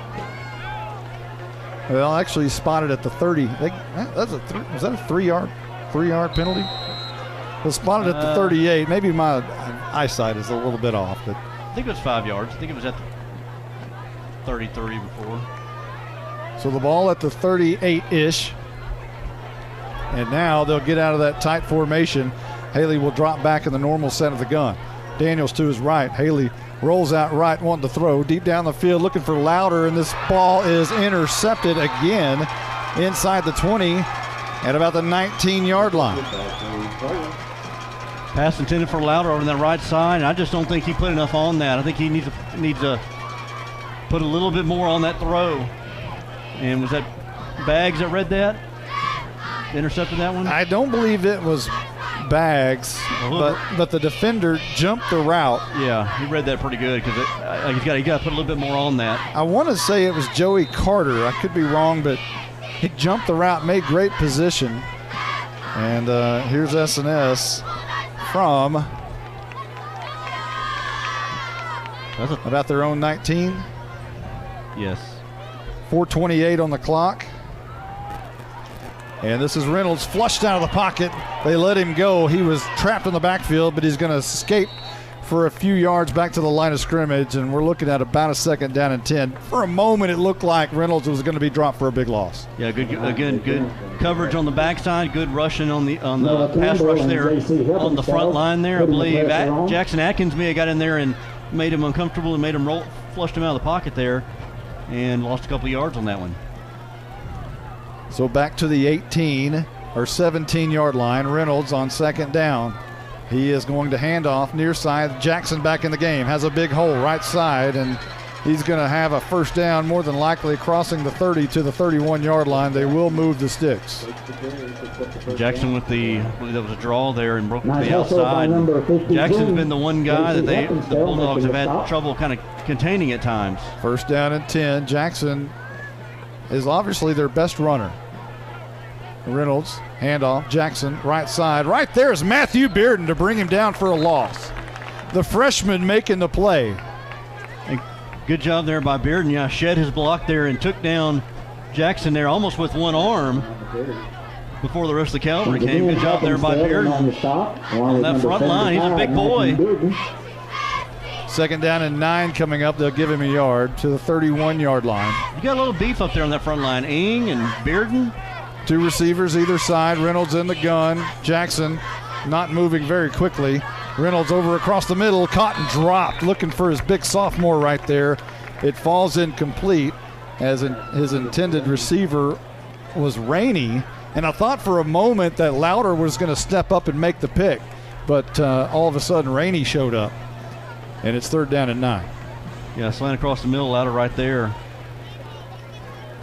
And a little bit off target there to Rainey.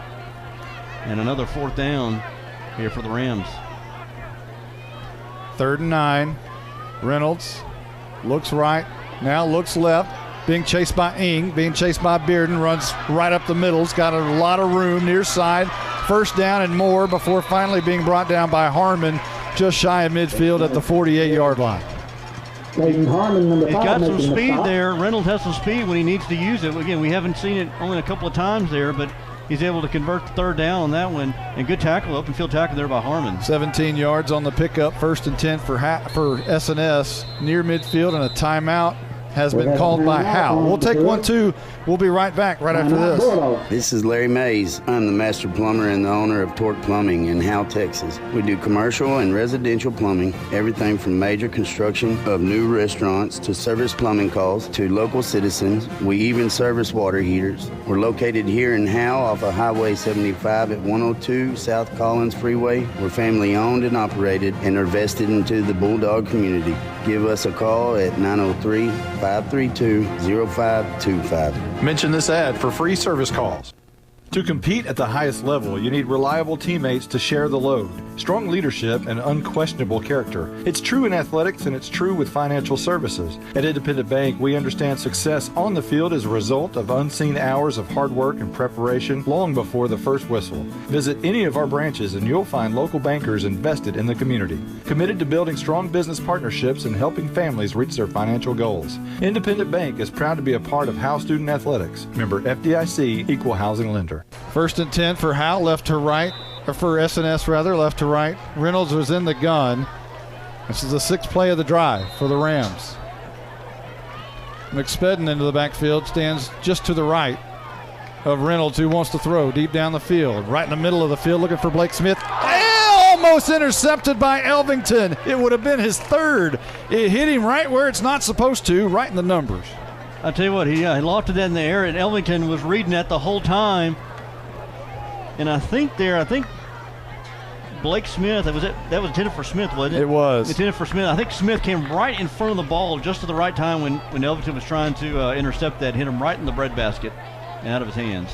So, I wonder how large his eyes were at that moment. Here's some McSpedden on the carry as we get a fist pump Zagleski after about a 1, maybe 1.5 yard gain to the 50-yard line. 3rd down coming up.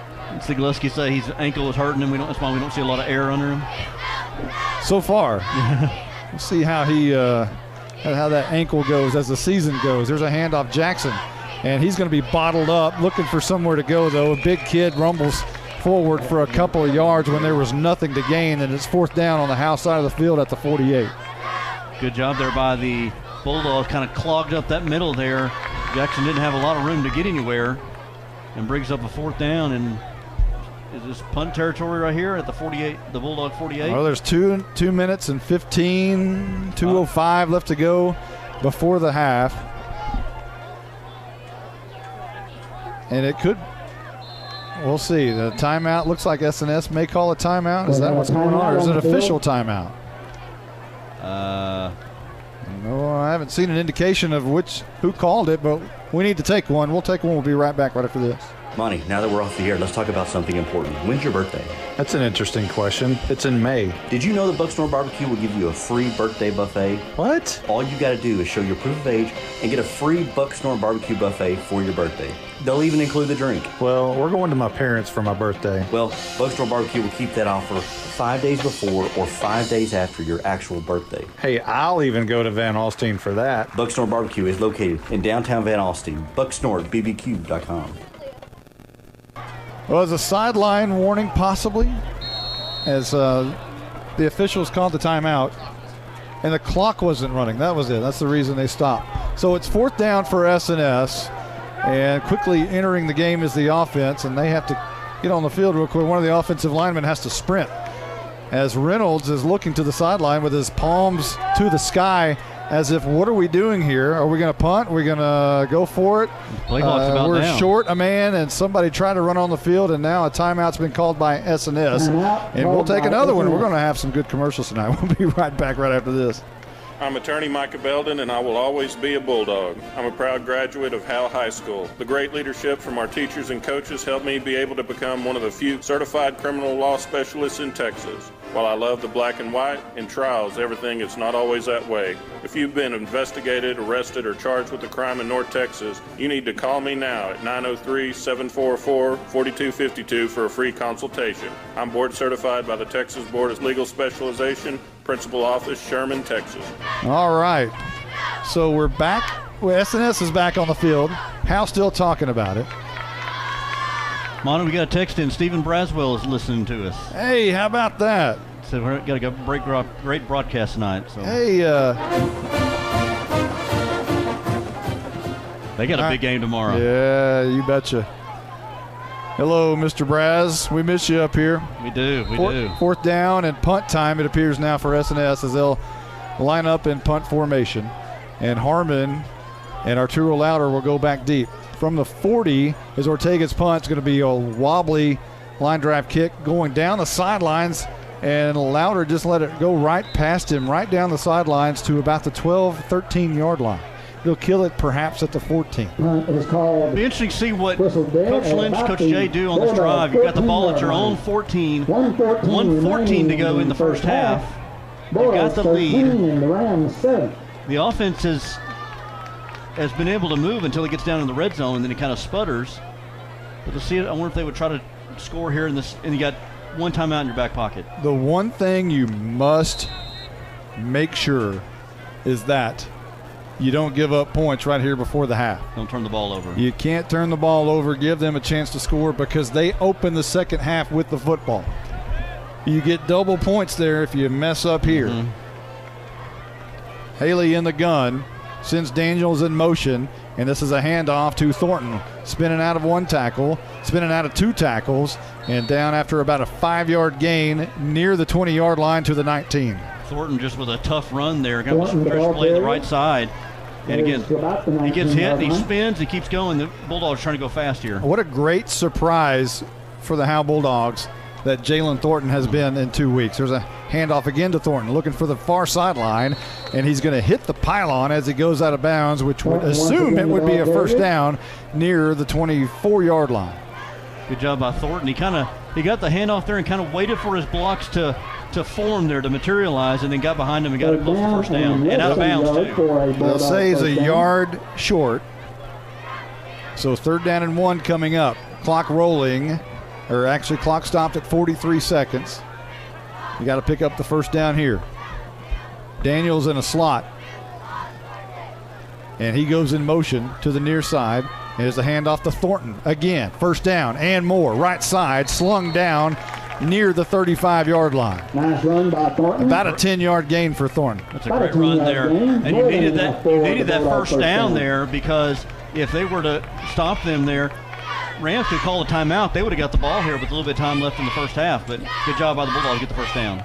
We mentioned last week that Haley had his Gronk, and his Gronk's not in the game.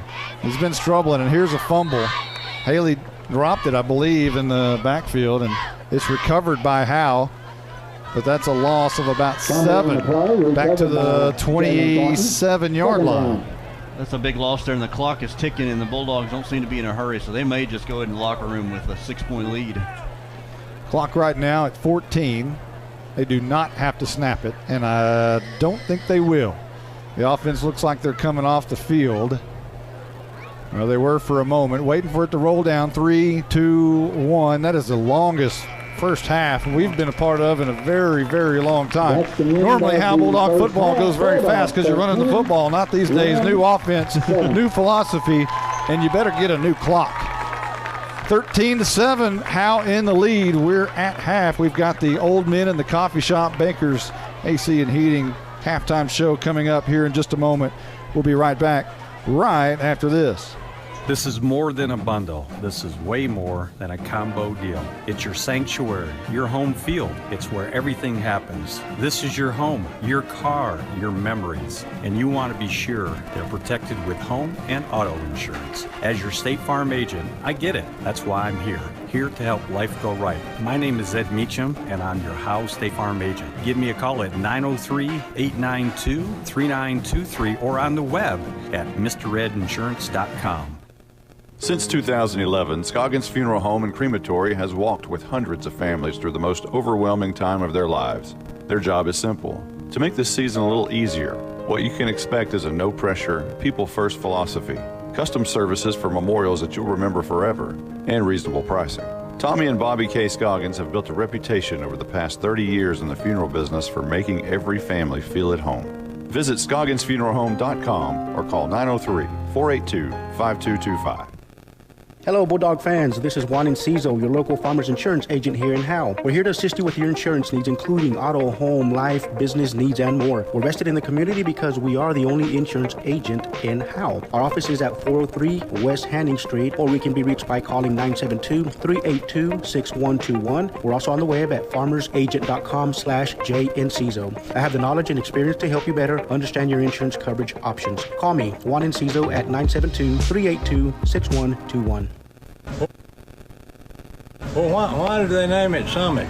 That's a community it's in. No, it's not. Yeah, Summit Community, right? No. Well, Summit Hill was over here, east of town. As you're going out 902, you go around the S-curve, and you're straighten out to go towards Tom Bean. That hedgerow that runs up through there, that across that field and all, the last house sat right there just past that hedgerow. And y'all got you a new car over there? Pete G lived there.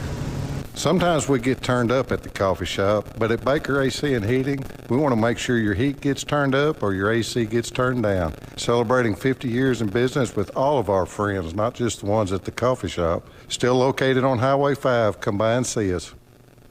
Welcome to the Old Men at the Coffee Shop Halftime Show, sponsored by Baker AC and Heating.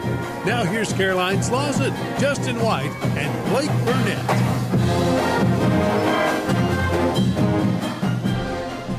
All right, welcome back here to Bulldog Stadium at the halftime show.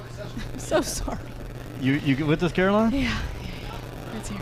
Caroline Slauson, I'm Justin White. It's 13-7. The Bulldogs lead the S&S Rams. And what a game, Justin. What a long game. This has been a long first half. That was the longest first quarter. I thought it was just me. I'm glad it wasn't. Yeah, it was a long first quarter. It was a long second quarter. It was quite lengthy here. As y'all can tell, because I'm out of breath. Okay, here we go. But 13-7 is our score. Again, the Bulldogs lead the Rams. You know, as far as the way the first half has looked, it didn't look good for the Bulldogs starting out there. Opening kickoff, the Bulldogs return the kickoff and fumble the ball. Rams get the ball first play, I believe. Mm-hmm. A swing pass over to Devin Jackson. He runs in from about 21 yards out, from about 18 yards out, and scores the first point. And I think the whole stadium was just shell-shocked. Yeah. Mm-hmm. Yep. That's. What were they like on the sidelines with that? Like when? Like I mentioned, Coach, they weren't happy. And the rest of us were just kind of like the air out of our tires pretty quickly. Well, the good thing I was saying was that it was early on. It was just know, I mean, it was literally the first 45 seconds of the game. So you had a whole game to get going. You just had to kind of put that behind you. You know, one thing too with looking at Austin Haley, And if you get a chance to talk to him, Yes. I'm kind of curious. Yes. I wonder how he has adjusted to the speed of this game. If it's been something like it's faster than what he thought, or it's about what he thought, or I wonder how he's just. If you get a chance to ask him, I'm kind of curious. Yeah, but like I said, I believe it was the second quarter. He had come off the field after throwing that interception in the end zone, and Coach Lynch just reminded him to slow down, not to rush. 1, 2, 3, pass, and it'd be all right. Although that third interception came after that, so. I've made a couple of notes here, things that kind of highlight the first half, just things to think about and we can talk about. First thing was, again, the opening fumble. SNS scored on the next play. And then the Bulldogs get the ball at about midfield, just about, maybe about the 45-yard line on in the Rams side of the ball. And first play of the game of their possession, they get to Jalen Thornton, and Thornton goes the other way on the quick bubble thought screen. He was going down, thought he had got tackled, and he's still which he's done several times. He's tonight. hard to, not a very big kid, but man, he's so hard to tackle. Him and Leighton Elvington are just killing it tonight. Yeah, and that was my next thing was Elvington's got 2 interceptions, almost had 3 down here. Yes. He missed one that was downfield and hit him right there in the stomach, but not able to hang on. So he's got 2 interceptions. Another big one, we don't know what the situation is. Don't want to speculate, but Stephen Waldrop lost him in the first half there, and he was kind of a nice safety valve there for Haley. Yeah, don't know, haven't heard from the medical staff, but when he went down, it was very quick. You could tell he was very hurt instantly. And we had said earlier he was not putting any pressure on his right leg. Not at all. Too, and then we look at they've been in the red zone. I've counted twice. I think they may have been in there more than that, but they've thrown 2 interceptions. They're in the red zone when they've been close to scoring. And, again, those are just missed opportunities there by the Bulldogs. Well, I don't know if you guys have talked about it, but those mistakes that we saw last week, the snaps and things like that, those seems to be cleaned up from last week. So it's just times when I think when Haley's throwing, he's just throwing the 2 interceptions that have been down here have been just doing a lot of traffic, trying to force the ball into somewhere where it's not there, and they end up getting picked off. But you think about it, the Bulldogs probably should be up by more than just a touchdown. Well, and I'm by no means a pro or anything, but this Haley does not look like he's a freshman quarterback to me. I haven't seen many, so I'm not sure. But I think he's doing great. Each possession he looks more and more mature and more comfortable. Really, right there. real smooth and a lot. I mean, still a freshman, still 14 years old. But I thought he is going into the second half. What do you think that they need to work on? I think as far as with Haley, I think just trying to make better decisions with the ball. Again, he's thrown 3 interceptions here in the first half, so I think he's and I think trying to give the ball to Jalen Thornton a lot more. I think at some point he's going to break one open here. I think him and defense, I think, has been playing well. We talked so bad about the defense last week, at least in the first half. The second half they did pretty good. Gave some back-breaking plays last week in the second half, but tonight here in the first half, they've done pretty well and locked down the offense of the Rams. One last thing that we were talking about Haley, and as a freshman, the other freshman, Matthew Bearden, is just doing incredible. Got several tackles tonight. So these freshmen are just, it doesn't seem to phase them that much. 14 years old, looking pretty good. So we'll come back here to Bulldog Stadium, 13-7. Howe up on SNS. The score at half. We'll look at some scores around the area and some stats from tonight's game. Well, why did they name it Summit? That's a community it's in. No, it's not. Yeah, Summit Community, right? No. Well, Summit Hill was over here, east of town. As you're going out 902, you go around the S-curve and you straighten out to go towards Tom Bean. That hedgerow that runs up through there, that across that field and all, the last house sat right there just past that hedgerow. And y'all got you a new car over there? Pete G lived there. Sometimes we get turned up at the coffee shop, but at Baker AC and Heating, we want to make sure your heat gets turned up or your AC gets turned down. Celebrating 50 years in business with all of our friends, not just the ones at the coffee shop. Still located on Highway 5. Come by and see us. At Grayson Cullen Electric Cooperative, GCEC, we have been around for over 80 years and are governed by 7 principles: open and voluntary membership, democratic member control, members' economic participation, autonomy and independence, education, training, and information. cooperation among cooperatives, and concern for community. One of our communities is Howe, Texas, and GCEC is proud to support the Howe Bulldogs. Welcome back to the Old Men at the Coffee Shop halftime show, sponsored by Baker AC and Heating. Now here's Caroline Slauson, Justin White, and Blake Burnett. Blake Burnett, a.k.a. The Blizzard. The Blizzard. Man, I'm really talking loud tonight. I don't think he likes that nickname as much as we like it. But, whatever. All right, so looking at some scores around the area, Sherman playing Brewer. I do not know where Brewer is at. The Fort Worth Brewer, I think. All right, I believe. 20-3, Sherman on top of Brewer on the road tonight. Denison, Frisco Centennial. The Spartans on top of Denison, 36-21. 5 minutes, 37 seconds left in the third quarter. Some scores here in our district. Bonham trailing Nevada Community 42-14. Leonard up on Commerce at the half by 2, 16-14. Van Alstyne is getting shut out at half by Sunnyvale. Number 10 ranked Sunnyvale Raiders 31-0. That's at the half. Rains trailing Malakoff, one of the top teams in the state of Texas in Class 3A. They're trailing 35-7. Pottsboro up on Gunner 13-0. Gunner highly ranked. What? And then a shootout over in Paris over between Chisholm and Lone Oak. That's 28-26. Chisholm leads Lone Oak. I just almost said S&S. Yeah, I know. Yeah. Bell's playing Wolf City tonight in Wolf City. 14-12, 9 minutes, 56 seconds at the third quarter. Close game over there. Tom Bean playing Prairie Land on the road in Prairie Land tonight. 22-0 after that 7-6. Now I can't even remember who won that game last week. White Wright versus Honey Grove halftime. 22-7, Honey Grove on top of White Wright. And you already said Lone Oak, so that's what we got. All right. I'm sorry. Did you do Aubrey and Whitesboro? I did not. That's tied at 7 in the third quarter. So these games are starting to get in the third quarter. Here we are finishing up halftime. I am so glad it wasn't just me, because I was like, this is just the longest first quarter of my life. Well, let's bring in the man of the hour, Blake the Blizzard Burnett, for some stats of the first half. Here you go. Are y'all ready for Blake, stats? You got us? Let's get after this. As Howe is leading 13-7. This has been a long first half, y'all. Austin Haley has looked like a freshman at times tonight with the 3 interceptions. But to start the game, he hit Jalen Thornton for a big touchdown on the swing pass. He is 8 of 19 for 114 yards and 2 touchdowns with the 3 interceptions so far. Jalen Thornton is leading us on the ground with 11 carries and 34 yards. 4 catches, 92 yards, and the 2 big touchdown passes from Haley tonight. Caden Harmon has 1 carry and 2 yards. He brings in 1 catch and 5 yards, and he had a huge drop on a third down earlier in the game. It would have been a touchdown if he would have just caught the ball. Arturo Louder, 3 catches and 20 yards.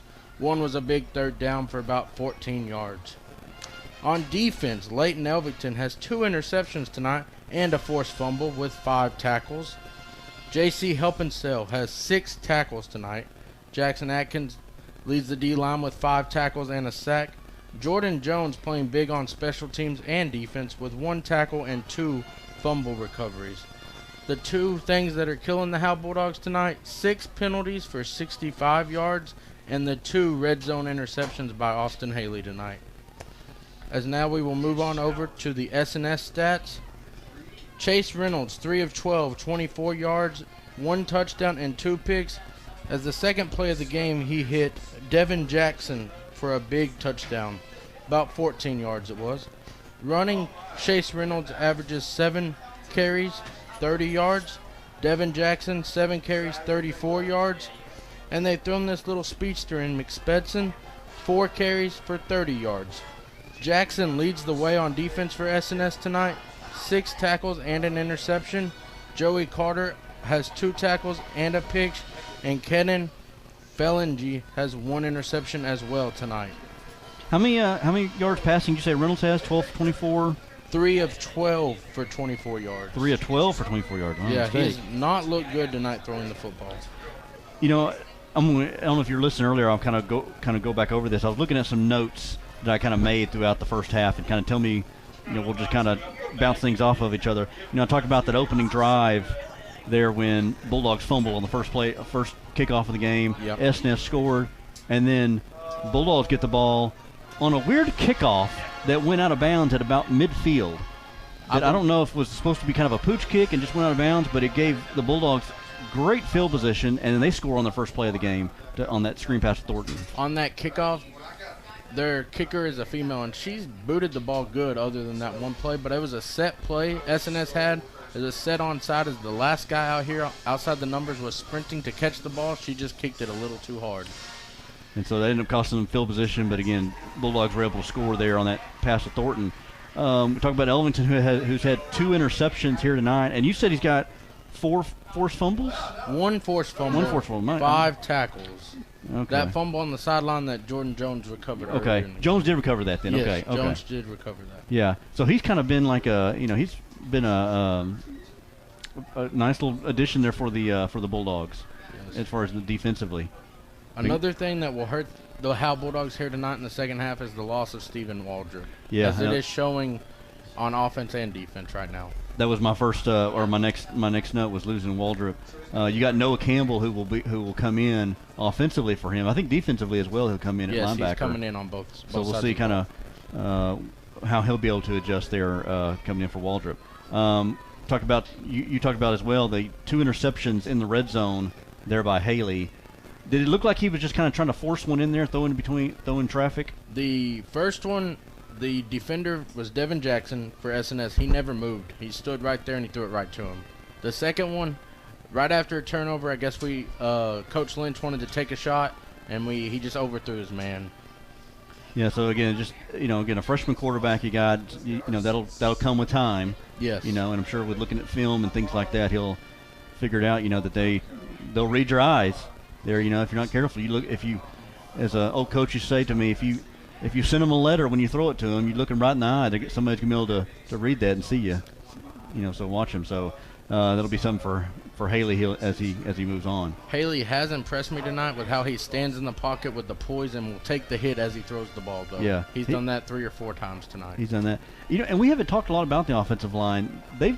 Would you say they've done a pretty good job of pass protection so far these first couple of games? Yeah, Haley has not been sacked tonight, so that's a positive as always. And he's only been hit those 4 times, and he got the pass off. But one of them, he scrambled a little bit, and when he threw it, it was the play that Steven got hurt, sadly. It was just a little behind him, and then the defender hit his knee. Yeah. So he stood in there and taking his lumps. For sure, but yeah, I would say the offensive line has done a pretty good job, and I think that was something that the Bulldogs may have worried a little bit about was if this offensive line is going to be able to protect him. Again, we talked about the 2 interceptions.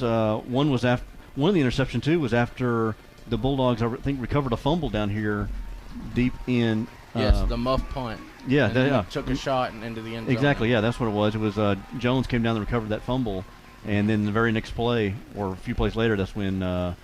Bulldogs threw the interception. Yeah, it looked like the coaches wanted to reward Jones for the play on the special teams, and they threw him a shot in the end zone and he just overthrew it. And so, again, adjustments in the second half? Get the ball to Thornton. Is that what and I said the same thing. I think let's keep doing that. I say the swing pass, we haven't gone back to it really since. It would look good if we hit it again. And then we need some more stretch runs. Defensively, the Bulldogs have played pretty well. Their tackling has been a lot better the second half, or the first half. As far as ball pursuit, they've done a good job. And but I think they've done a good job of the first defense in the first half. Yes, not as many missed tackles tonight as we had, or the Howe Bulldogs had last week. Yep. All right, we're going to take another break here. The band's coming off the field, and we'll come back here in just a few moments. Well, why did they name it Summit? That's a community it's in. No, it's not. Yeah, Summit Community, right? No. Well, Summit Hill was over here, east of town. As you're going out 902, you go around the S-curve and you straighten out to go towards Tom Bean. That hedgerow that runs up through there, that across that field and all. The last house sat right there just past that hedgerow. And y'all got you a new car over there? Pete G lived there. Sometimes we get turned up at the coffee shop, but at Baker AC and Heating, we want to make sure your heat gets turned up or your AC gets turned down. celebrating 50 years in business with all of our friends, not just the ones at the coffee shop. Still located on Highway 5. Come by and see us. Welcome back. Let's recap this first half for you. If there's any indication it was going to be, yeah, sure, thank you. Roger Tidwell, no, thank you. He brings me a Snickers, and he didn't pinch me. We hadn't had a pinch this week, so I'm a little worried. So let's recap it. It didn't start well for Howe. If there was any indication that there might be some turnovers tonight, it happened on the very first kickoff of the game. It was kicked to Kirshner, who ran up for a few yards and fumbled it, which gave SNS the ball at the 20, if I can read my handwriting, 22-yard line. And they quickly got on the board. And let me turn that down. Quickly got on the board and went 2 plays, 22 yards, capped off by an 18-yard touchdown from Reynolds to Jax. Is that right? Jackson. That's my handwriting there. From Reynolds to Jackson. That gave SNS a 7-0 lead with 11:15 in the first quarter. Gave it back to Howe. And Howe started at the 45-yard line, took 1 play, went 45 yards. It was Austin Haley to Jalen Thornton, and that tied the game 7-7 with 7:05 left to go in the first. SNS got the ball back with 10:50 left to go in the first at their own 27-yard line. 3 plays later, Leighton Elvington got the first of his 2 first-half interceptions. Howe's next possession ended in a punt. SNS's next possession ended in Elvington's second interception. Howe punted again on the 7th possession of the game, which gave it to SNS, who punted back to Howe. So Howe took over at the 42-yard line. A lot of mistakes going on in this football game, but one mistake was not a 21-yard touchdown from Haley again to Thornton. 21 yards, 3 plays, 42 yards on the drive. Howe took the lead for the first time tonight at the 3:36 mark in the first quarter, 13-7, as Kevin Flores had his extra point blocked. Hopefully that won't come back to play it later on in this football game. SNS's next possession went 4 plays and a punt, and they gave it back to Howe at their own 37, at the SNS 37-yard line. Howe drove it all the way down 10 plays to the SNS 5-yard line, and it was ended on an interception over the middle. It was Haley's first interception of the night. And then SNS took the ball at 10:49 left to go in the second quarter and drove 7 plays before they fumbled. And Jordan Jones got the fumble recovery. Howe took it at the 8:51 mark, went 4 plays and punted. Jones got another fumble recovery on the punt, which gave Howe the ball in great shape at the 19-yard line and looking like they're about to extend the lead right there. But Haley threw his second interception of the game on the first play at the 19-yard line. Gave it back to SNS, but the dog defense held and forced SNS to punt. We got the heater on? Or the door was maybe, I think the door might have been open. And then Howe's next possession started at their own 35 and ended up in another interception, Haley's third of the night, which gave it to SNS at their own 19-yard line, but they punted again. So a lot of punts in this game. Howe took it at their own 13-yard line, went 5 plays, killed the clock, got out of there, and here we are at the half, about to start the second half, and the SNS Rams back out on the field. I think the Dogs may be in the tunnel. We still got a few minutes. We're going to take another quick timeout before we come back here for the second half. Here at Bulldog Stadium, it's homecoming. Jaron Ing is your king. Allie Harvey is your queen. We'll be right back right after this timeout.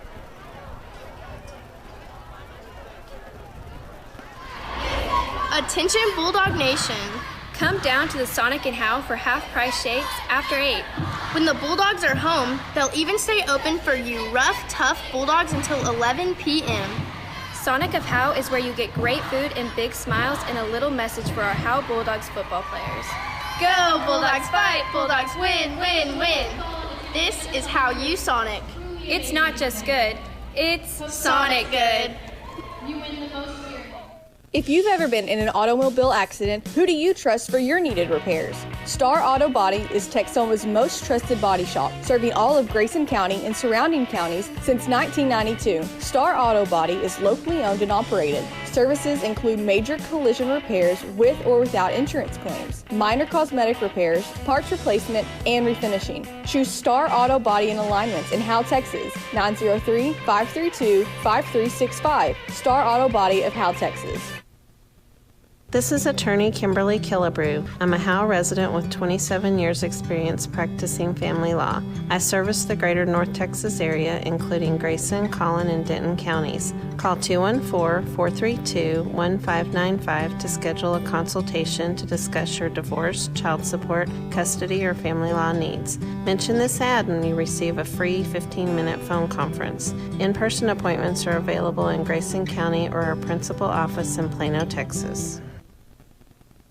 My name is Michelle Walker, Vice President of the Howe Athletic Booster Club. On behalf of the board, we'd like to thank you for your support. Our mission is to support all Howe athletes, girls and boys, middle school and high school. We do this by purchasing new equipment and other items. Without these funds, our athletes would not be where they need to be.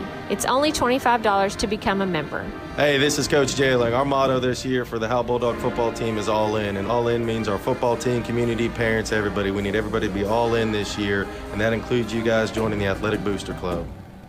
This is Larry Mays. I'm the master plumber and the owner of Torque Plumbing in Howe, Texas. We do commercial and residential plumbing, everything from major construction of new restaurants to service plumbing calls to local citizens. We even service water heaters. We're located here in Howe off of Highway 75 at 102 South Collins Freeway. We're family owned and operated and are vested into the Bulldog community. Give us a call at 903-532-0525. Mention this ad for free service calls.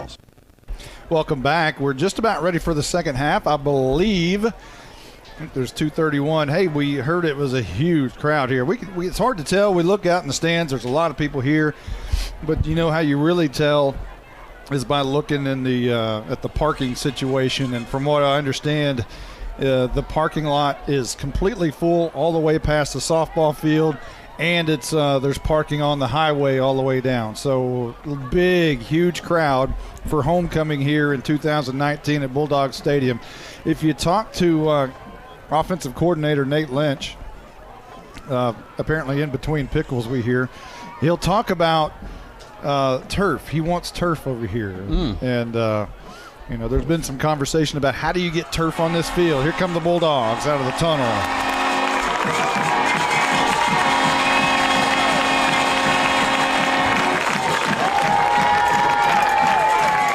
But with Nate Lynch and his wide-open offense and the speed that Howe possesses with that certain type of offense, you know, any kind of a turf situation gives you an extra advantage. It's just a little bit quicker on turf than on grass. And if it's pretty obvious if he had his wish, there'd be turf down here next year. But then there comes the conversation, well, if you do turf on the field, do you do the track at the same time and make it an official 8-lane track? And if you do that, then you're talking about moving the bleachers on the far sideline back a little bit. You're probably going to have to cut into the concession stand, so that's got to be redone. The stands over here would have to be redone. And now you're talking about millions of dollars worth of construction just to put turf on the field. Or you just put turf on the field and just live with everything else.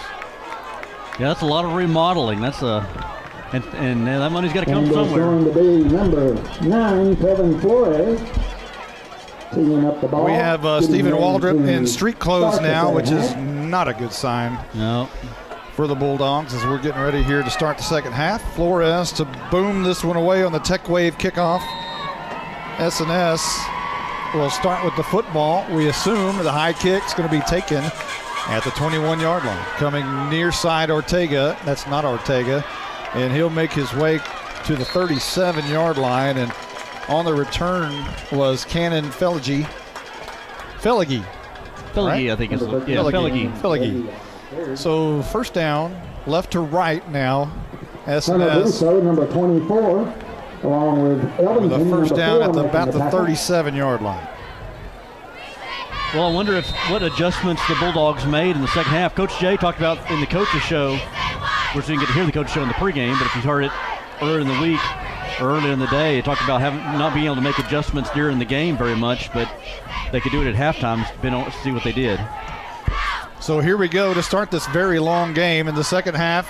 And Reynolds wants to throw the deep ball on first down, and it is knocked away. A nice play on defense. And it appears that is Jordan Jones. No, it's Jalen Thornton into the game on defense. Nice play there just to knock that ball away. Second down and 10 coming up. Rams have tried to do that a few times, try to go long downfield. And Bulldogs done a pretty good job there of being in coverage. Thornton able to knock that away. Here's a handoff to Jackson over right guard, and he'll be knocked down after a 1-yard gain. Good job there by Jackson Adkins.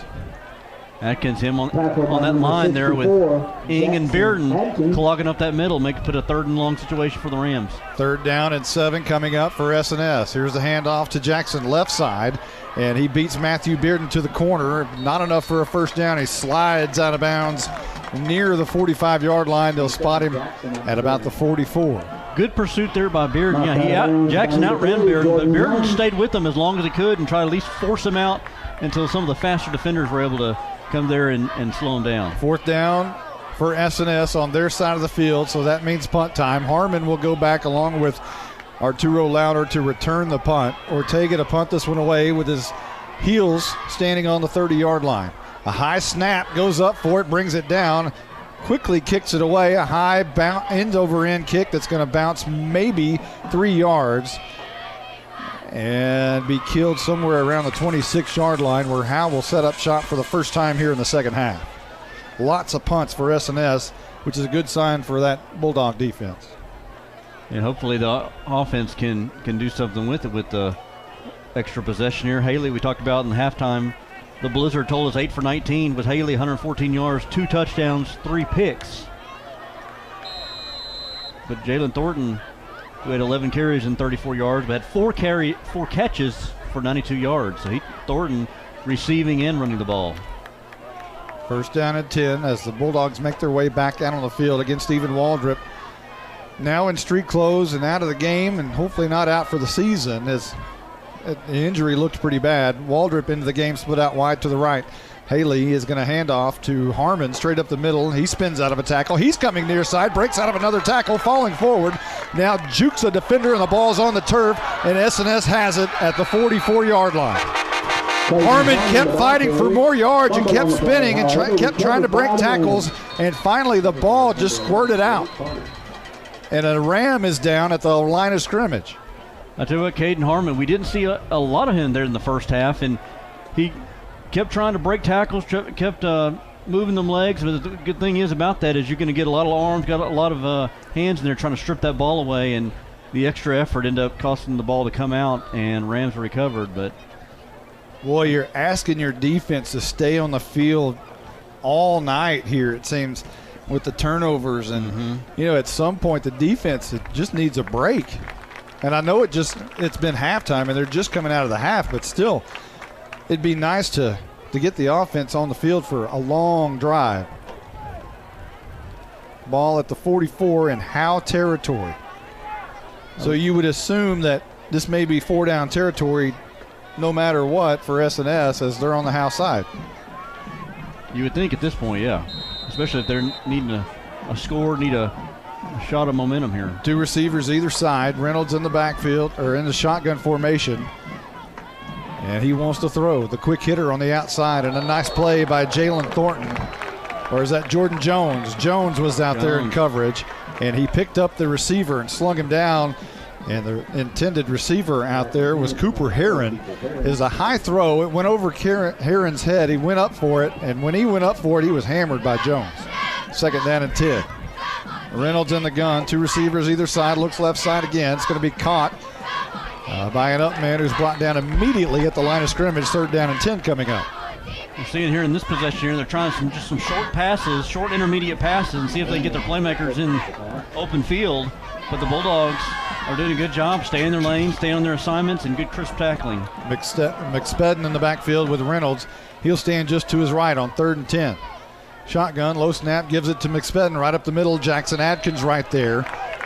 bowls him down after a 1 or 2 yard gain. 4th down and 8 coming up at the Howe 42-yard line. Again, good job there by Atkins on that front line. The junior came on late as a sophomore last year and found him a nice starting role there on that defensive line, able to clog up that middle. Well, if there's been a great defensive player tonight, it seems that Jackson Atkins has been that kid. And here's the punt. It's going to be a wobbly kick down at about the 10-yard line. Harmon takes it on the run, coming 10, near side, stops, goes back the other way, looking for somewhere to go. Now breaks a tackle and down at about the 17-yard line. Howe moving right to left. Harmon made the catch on the run and spun out of a couple tackles. Looked good there. He went east and west for about 20 yards, but only went 10 north and south. So good effort there by Caden Harmon trying to find an opening somewhere. Good job there hanging on the ball, though, too, on that one. So there's 9:37 on the clock.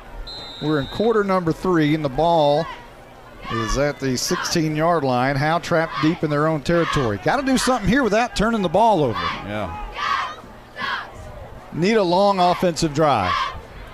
Harmon will be right behind Haley, who's in pistol formation. Daniel now moves to his right, and a timeout's been called by Howe. Howe is having some difficulties getting that snap off and getting lined up in the right formation. We'll be right back right after this timeout.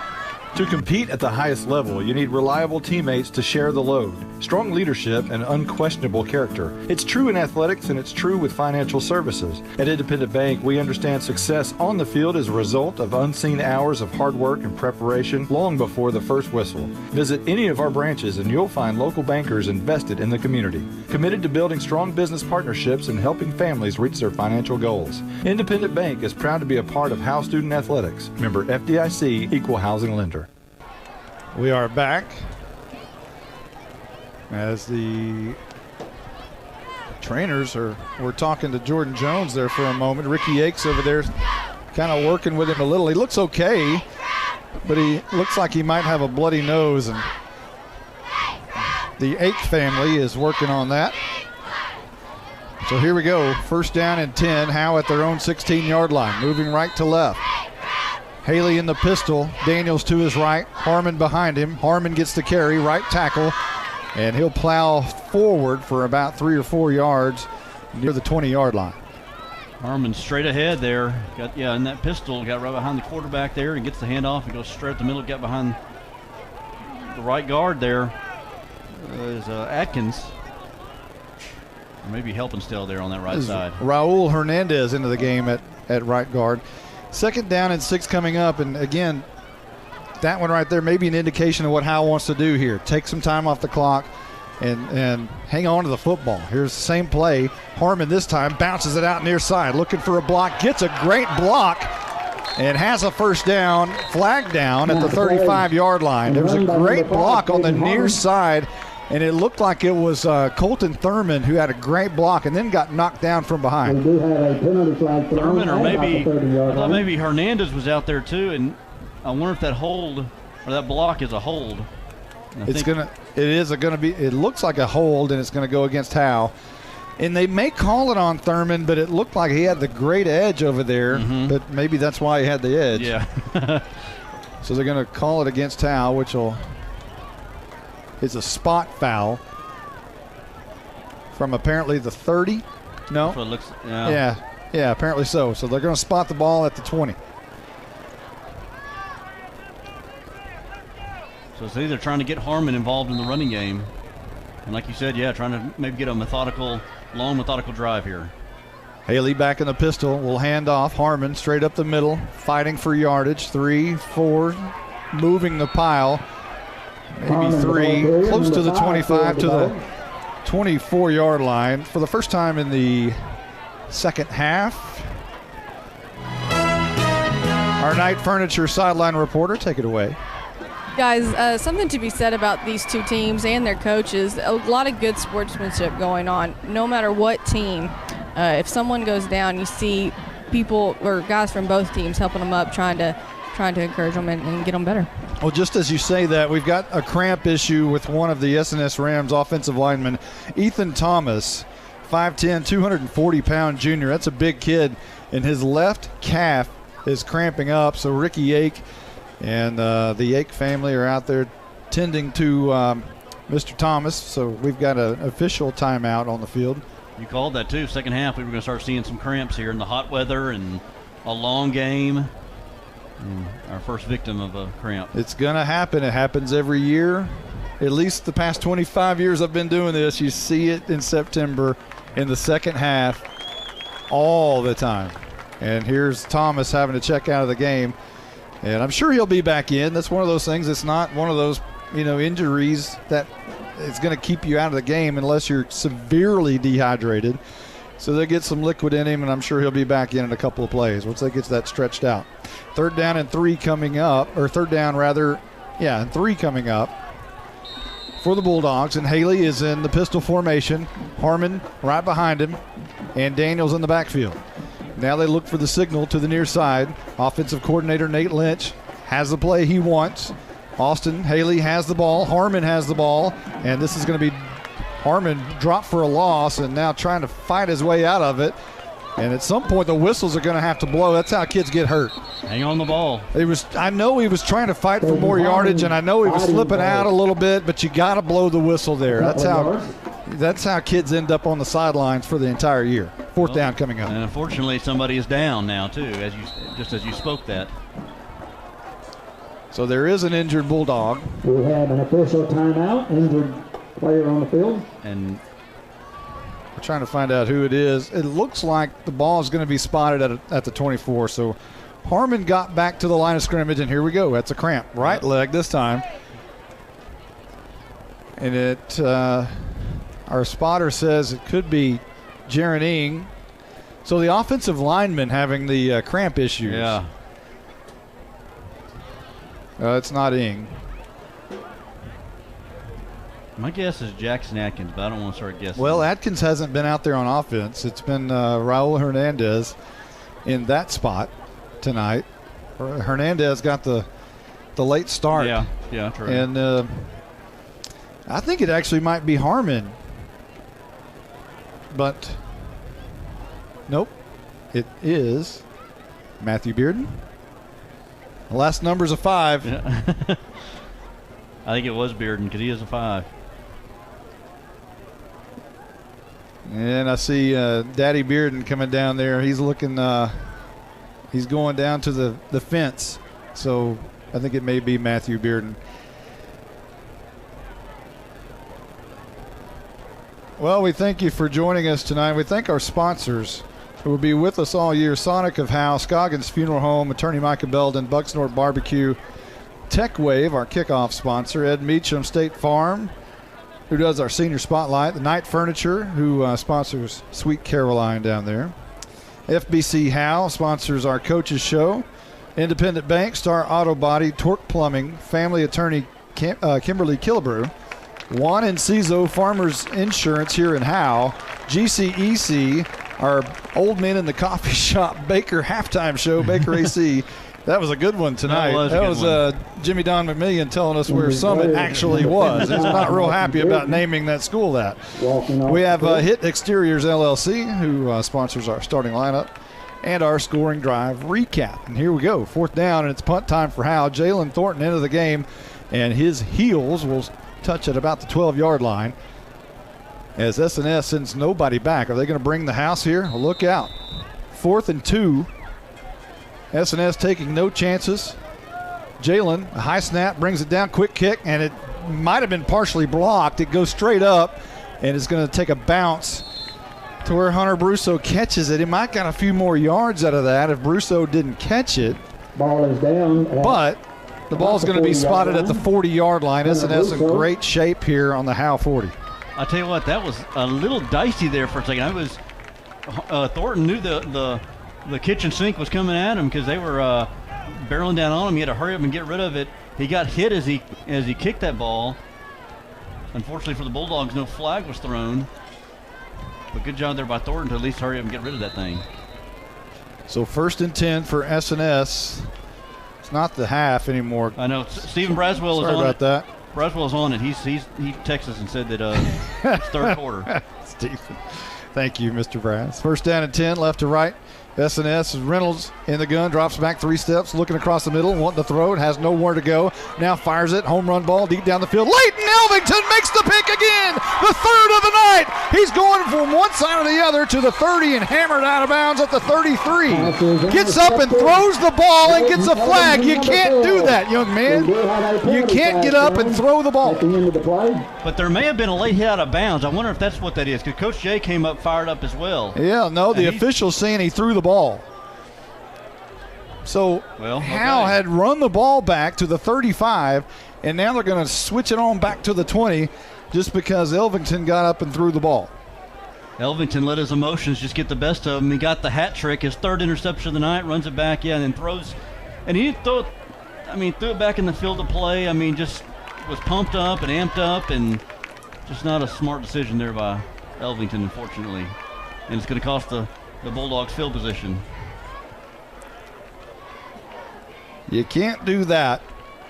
So, hey, lessons learned, right? You'd rather learn those lessons in week 2 than the first round of the playoffs. Yeah. Right? Do it now. Or the middle of a district game. You don't want to. I said it last week. You'd rather do this against the S&S's and the Bells and the Boyds instead of the Bonhams and the Van Alsteins and the Commerces of the schedule. So there's 7:27 on the clock here in the third quarter. Howe is leading 13-7.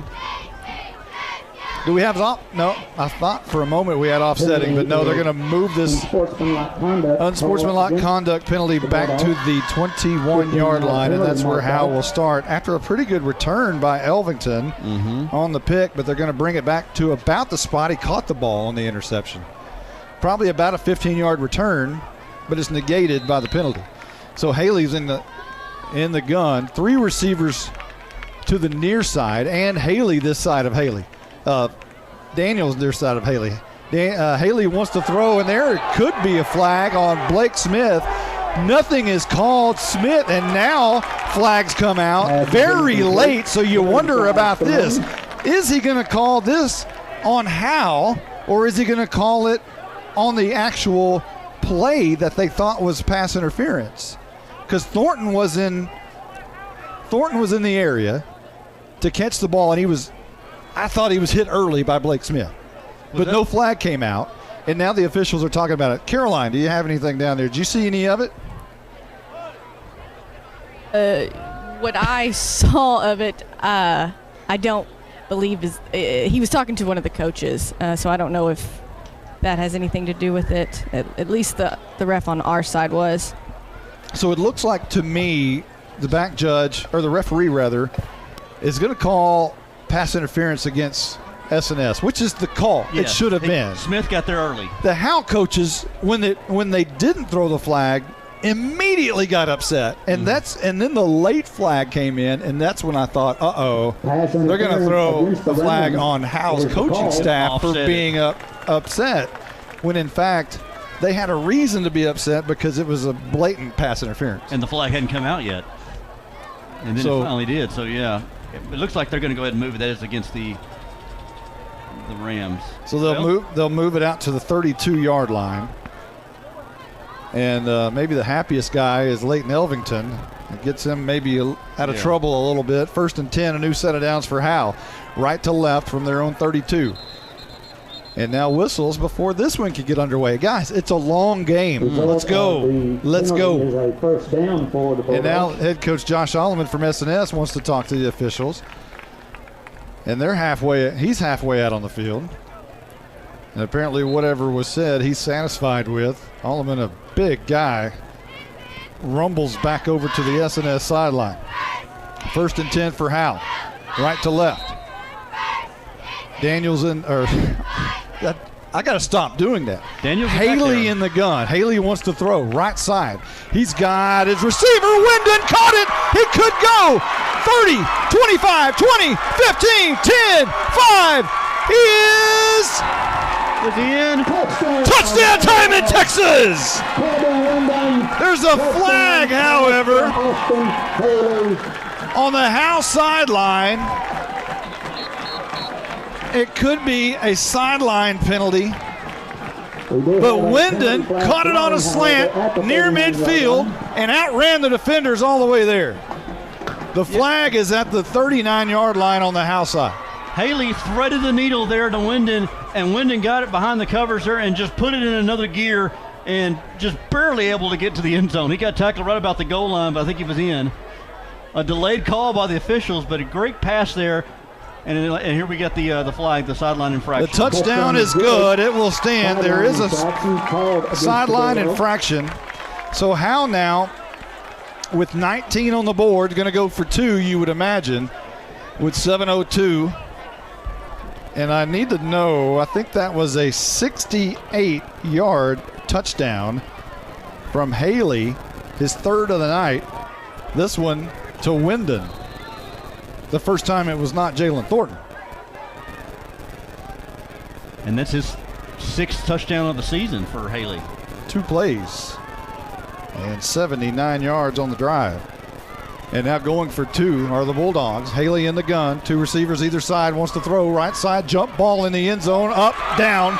2-point conversion for Harmon as he brings it in. And Howe extends their lead 21-19 here in the third period. 7:02 left to go in the third. We'll be right back right after this timeout. Monty, now that we're off the air, let's talk about something important. When's your birthday? That's an interesting question. It's in May. Did you know that Bucksnor Barbecue will give you a free birthday buffet? What? All you got to do is show your proof of age and get a free Bucksnor Barbecue buffet for your birthday. They'll even include the drink. Well, we're going to my parents for my birthday. Well, Bucksnor Barbecue will keep that offer 5 days before or 5 days after your actual birthday. Hey, I'll even go to Van Alstyne for that. Bucksnor Barbecue is located in downtown Van Alstyne. BucksnorBBQ.com.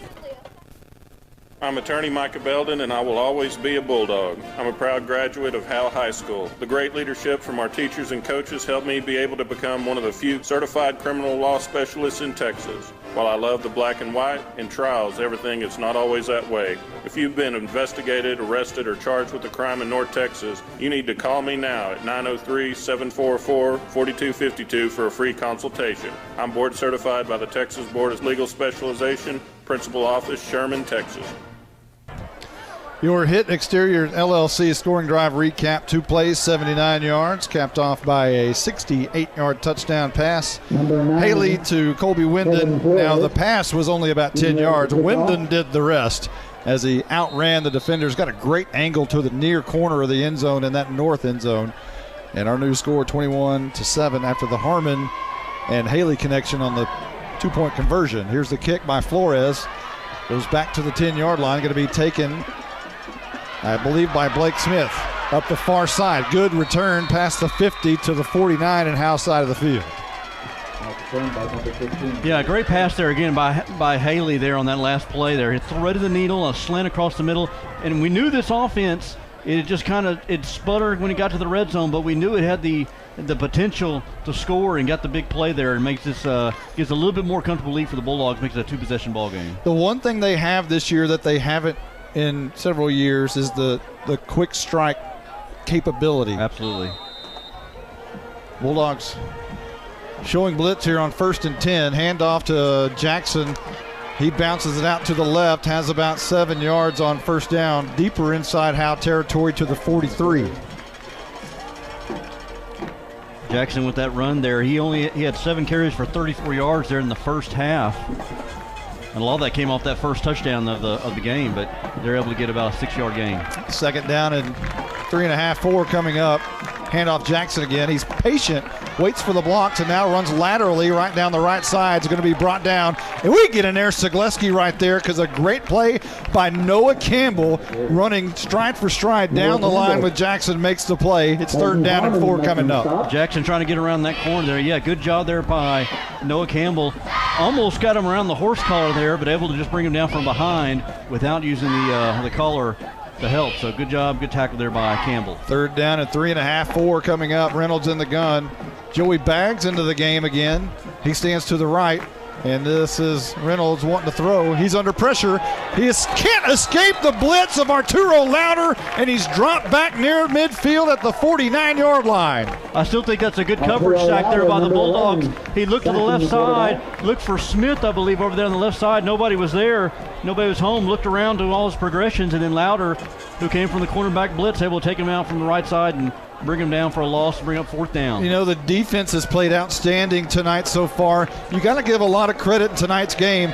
Not only Noah Campbell, but Colby Wyndon as well, playing in place of Gronk. And here's another sack in the backfield. There's a flag down. And Colby Lappin not happy about something. It's going to go, is it against S&S? Could be a hold. It could be a hold, and it is. That was 4th down. That will be declined. It'll be Howe's football. That was a weird play there. Reynolds went back to pass, and it was almost like the entire, I guess they were maybe trying to set up a screen pass because they let the entire Howe line come through. And he got taken down there before he could even throw the ball, and so a loss of yards on the play plus a 4th down. Ball goes over on downs. It's a crazy game. We've had 26 possessions so far in this game. That's not normal for this point in the football game. And it's only 21-7. 26 possessions.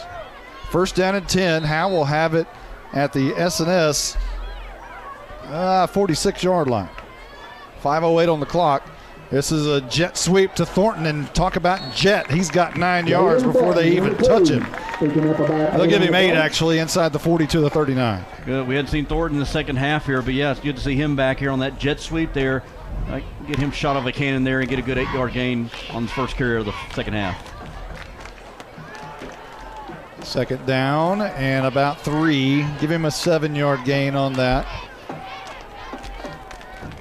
Haley in the gun, handoff up the middle. That's Carson Daniels. He had a big hole for a moment. 1st down and more to the 31-yard line. And for one of the rare occasions, Daniels gets the carry, and he takes advantage of it.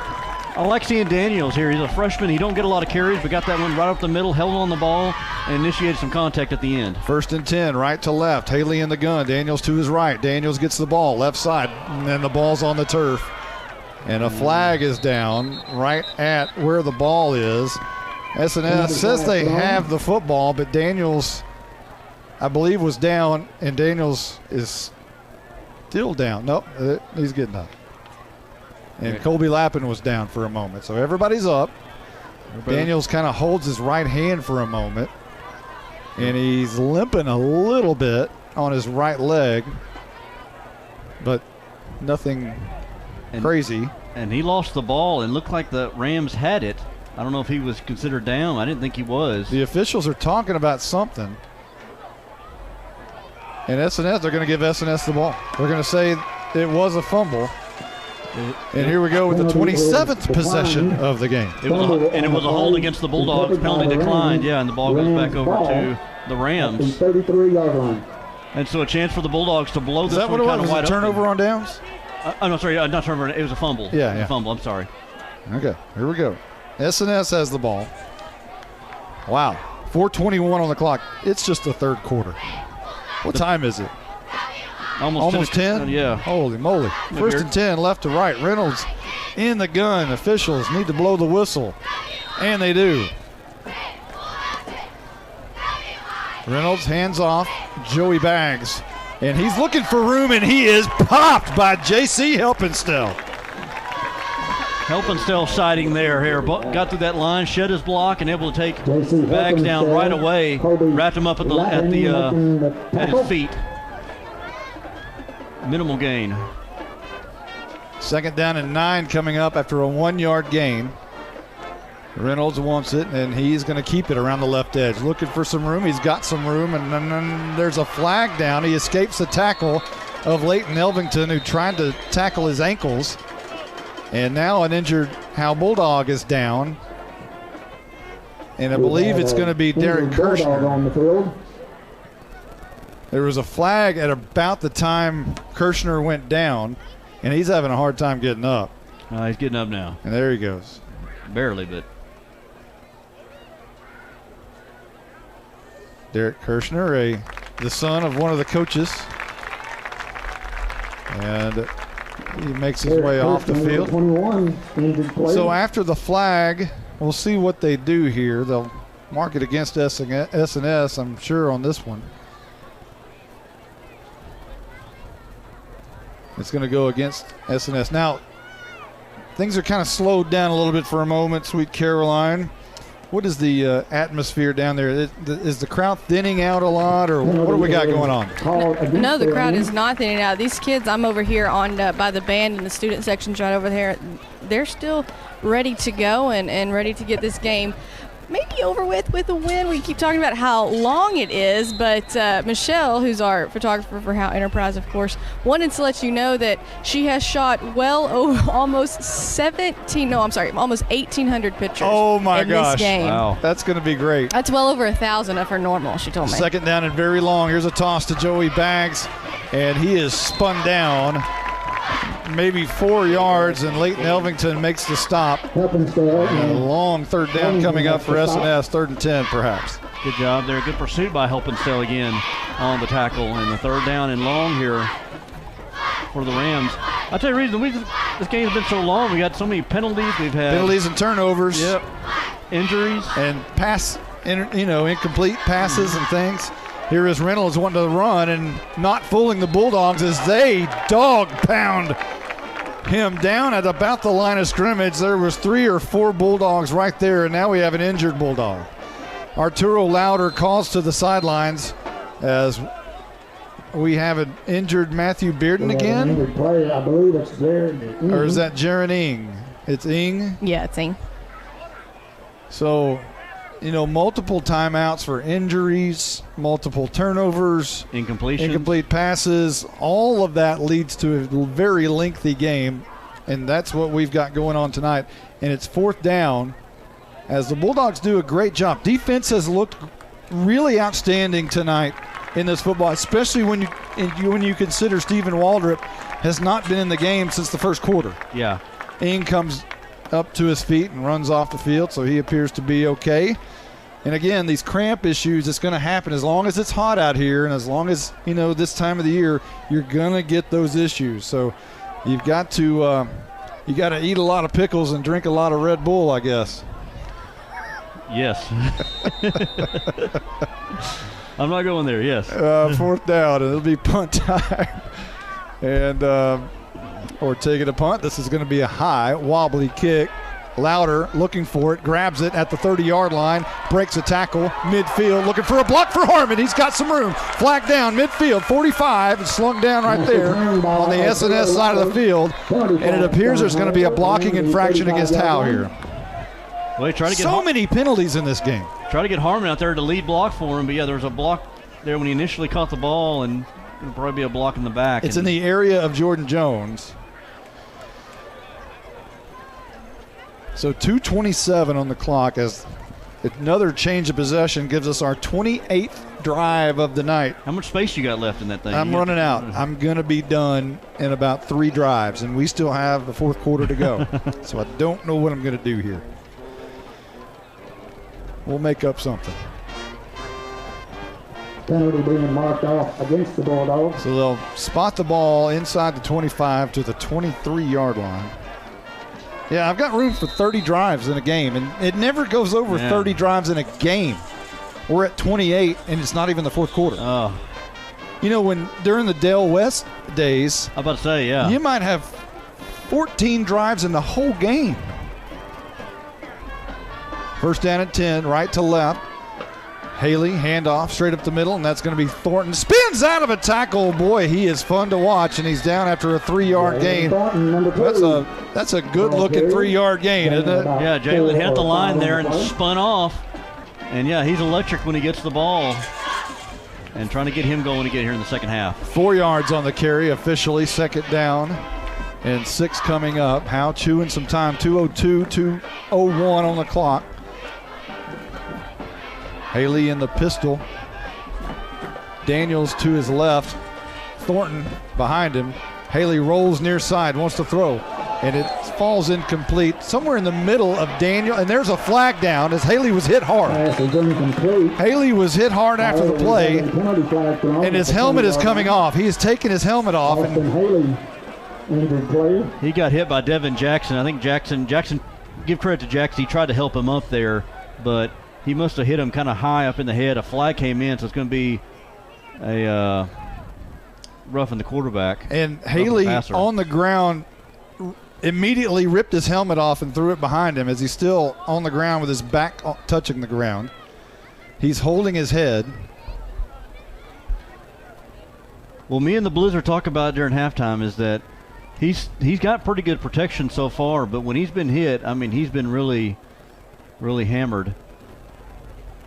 And I assume Elvington is the backup quarterback, correct?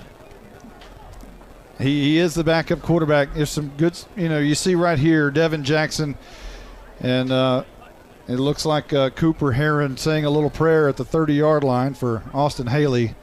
And Jackson coming to the near side with his... Guys, Colby Lapman and Leighton Elvington are over here practicing snaps.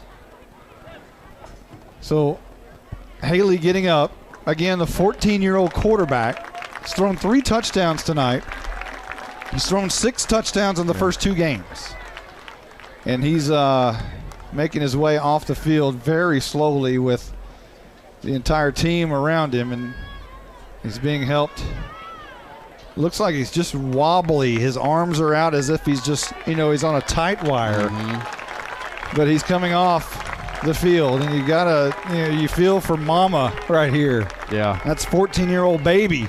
Yeah. And he takes a pop, and he comes off the field. And we're going to see quarterback Leighton Elvington for the first time in 2019. The ball is going to be placed out to the 40-yard line. And Howe has a fresh set of downs. Again, you mentioned Devin Jackson, who hit Haley there, tried to come over and kind of looked like he was trying to make peace there with the Bulldog coaching staff and the Coach Elman, the SNS head coach, brought him over and put his arm around him, kind of trying to comfort him. I think Jackson felt bad. For sure. Elvington in the gun, and he's going to hand off to Thornton, trapped in the backfield, trying to work his way out of it. Does work his way out of it on the far side, and out of bounds after about 6 yards. Oh, word. Thornton is just not very big, but he's just so shifty and so fast and so quick, and just doesn't go down at the first hit. And now we have an SNS injury. Man. And we got somebody down here. Is this Jones down here on the... And the Bulldog injured player. Or Jones may just be down just to get a drink of water. It looks like Jones... Well, Ricky Yake's going to go out and talk to Jones. Nope, he's good. He's getting up. Just needed a drink of water. But on the far side there's some cramps going on. I'll tell you what, we're going to take a quick timeout. We'll catch up with some of these spots. We'll be right back right after this. This is more than a bundle. This is way more than a combo deal. It's your sanctuary, your home field. It's where everything happens. This is your home, your car, your memories. And you want to be sure they're protected with home and auto insurance. As your State Farm agent, I get it. That's why I'm here to help life go right. My name is Ed Meacham, and I'm your Howe State Farm agent. Give me a call at 903-892-3923 or on the web at mredinsurance.com. Since 2011, Scoggins Funeral Home and Crematory has walked with hundreds of families through the most overwhelming time of their lives. Their job is simple: to make this season a little easier. What you can expect is a no-pressure, people-first philosophy, custom services for memorials that you'll remember forever, and reasonable pricing. Tommy and Bobby K. Scoggins have built a reputation over the past 30 years in the funeral business for making every family feel at home. Visit ScogginsFuneralHome.com or call 903-482-5225. Well, we're just about ready for action again. Man alive. Just injuries and big hits. And here we go. Second down and about 4. Elvington in the game. He'll hand off up the middle. Thornton bounces out to the right. He's got a first down and more. Spinning out of another tackle. And he's down inside the 45-yard line of SNS as we cross midfield. And Howe has another fresh set of downs. Jalen Thornton here getting about 8-9 yards a clip here. Something we saw last week when he first came in the game last week against Ponder. And so that's good to see, especially with Haley on the sidelines. The offense is probably going to change a little bit here with Elvington at quarterback. But so far you hadn't needed it when you had Thornton in the game. Of course, Thornton's coming off right now for a rest. Well, that means we might get out of here by 10:30 if Elvington stays in the game. Because they're going to run the ball a lot. Yeah, that's true. 1st and 10. This is a jet sweep to Harmon, and he's got the right corner, and he's got another first down at about the 32-yard line, 33, maybe 34-yard line, but they'll move the sticks. Jet sweep. We usually see the jet sweep with Thornton, but yeah, give it to Harmon, who's got wheels. And again, this Bulldog offense is starting to kind of maybe the Ram defense may start maybe getting tired. We see Austin Haley over here on the bench. He's talking to his fellow freshman Matthew Bearden, and Jalen Thornton comes over and says something to Haley.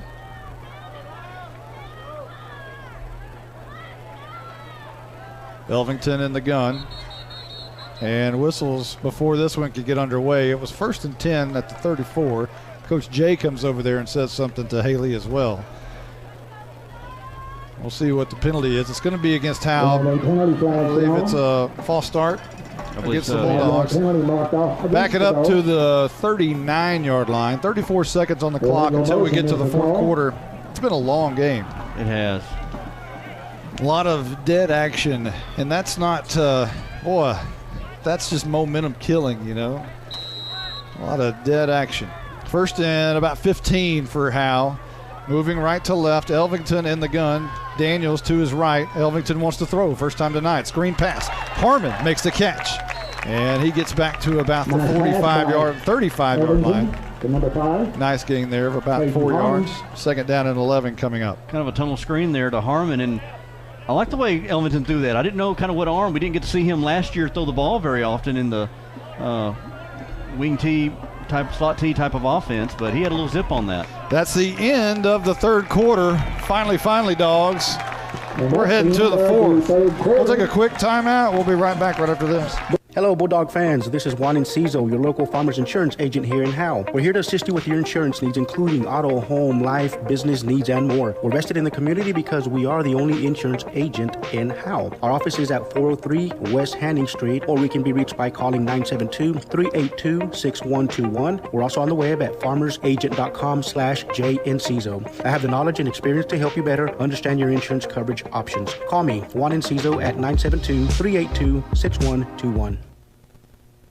The First Baptist Church here in Howe, Texas would like to invite you and your family to a celebration of our Lord and Savior Jesus Christ. Each Sunday morning at 10:30, we meet for worship at 100 East Davis Street in Howe. Prior to that, we have relevant Bible fellowships for all ages beginning at 9:15. Join us each week to declare the hope that is found only in Christ. Be ready to experience the life-changing power of the gospel.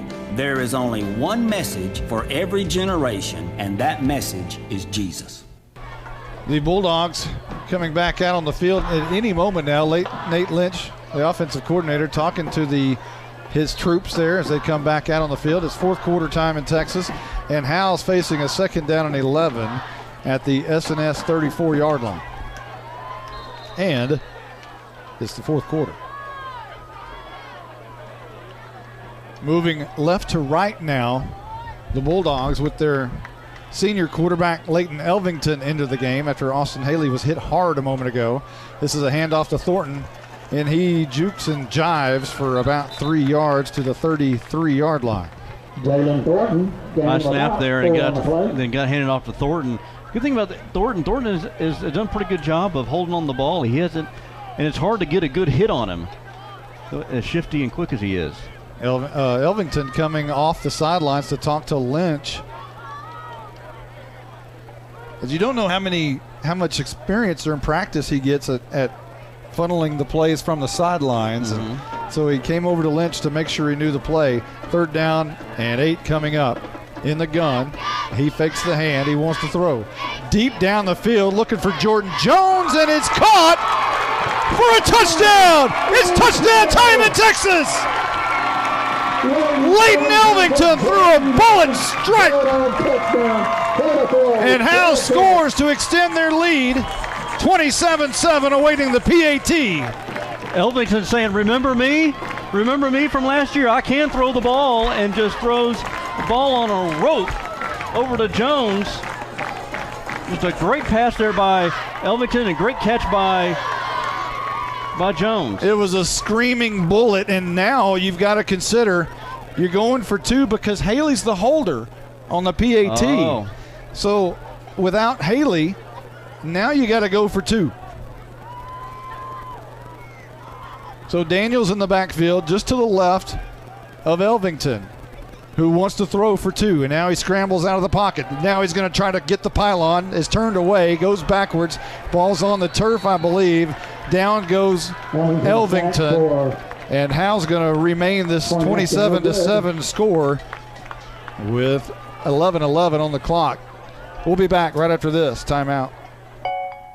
At Grayson Cullen Electric Cooperative, GCEC, we have been around for over 80 years and are governed by 7 principles: open and voluntary membership, democratic member control, members' economic participation, autonomy and independence, education, training, and information, cooperation among cooperatives, and concern for community. One of our communities is Howe, Texas, and GCEC is proud to support the Howe Bulldogs.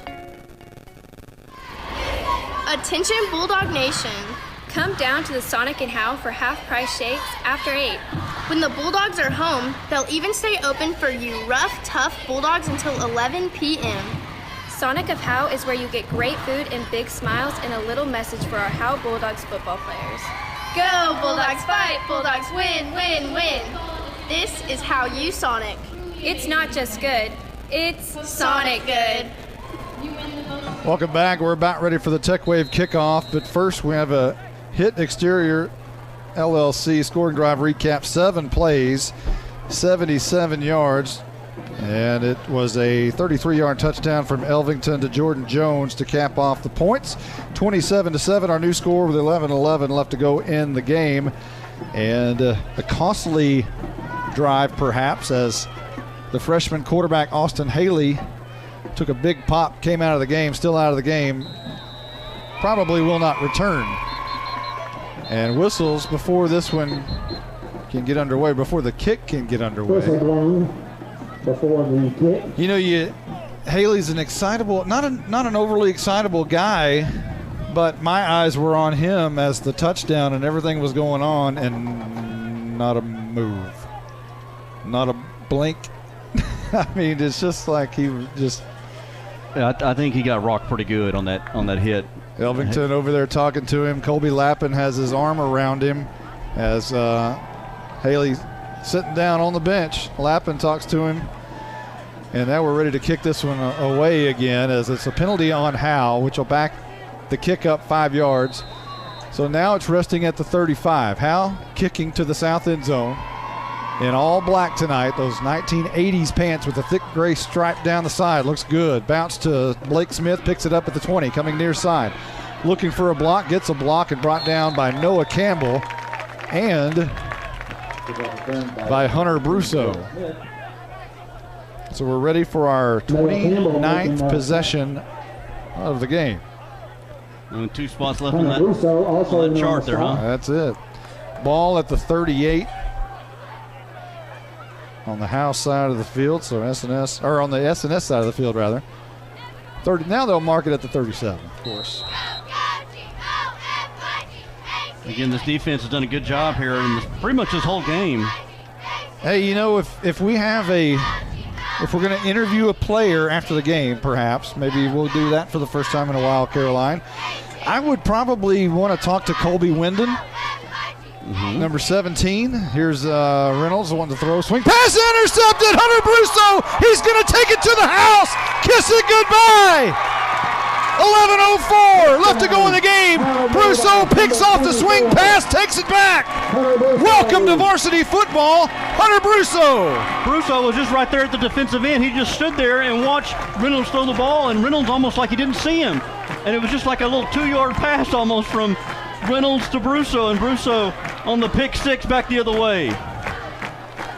So that gives us a new score, 33-7 with 11:01 left to go in the game. And again, another 2-point conversion attempt here. Howe trying to even it up to make it 35. That was so interesting. Yeah, Brusso just stayed there at the end and just kind of sat there and stayed home and just watched the eyes of the Reynolds.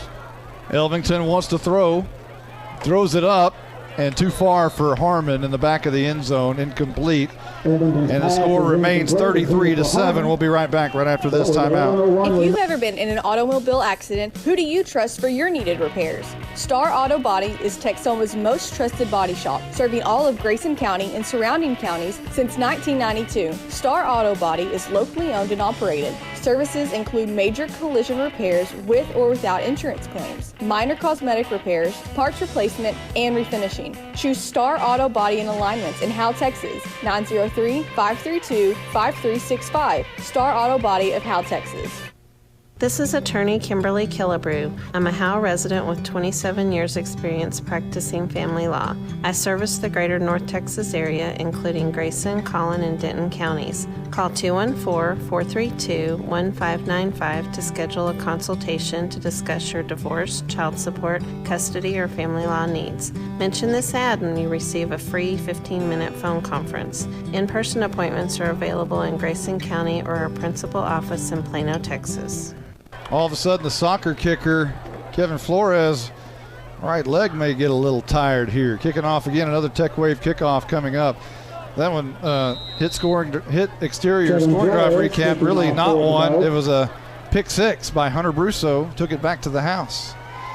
Flores on the Tech Wave kickoff bangs a low kick. It's going to bounce a few times and be taken by an up man. Takes it from left to right, all the way on the far side. He's got a long way to go in a seam, and he makes it across the halfway point into Howe territory, inside the 40 to about the 38-yard line.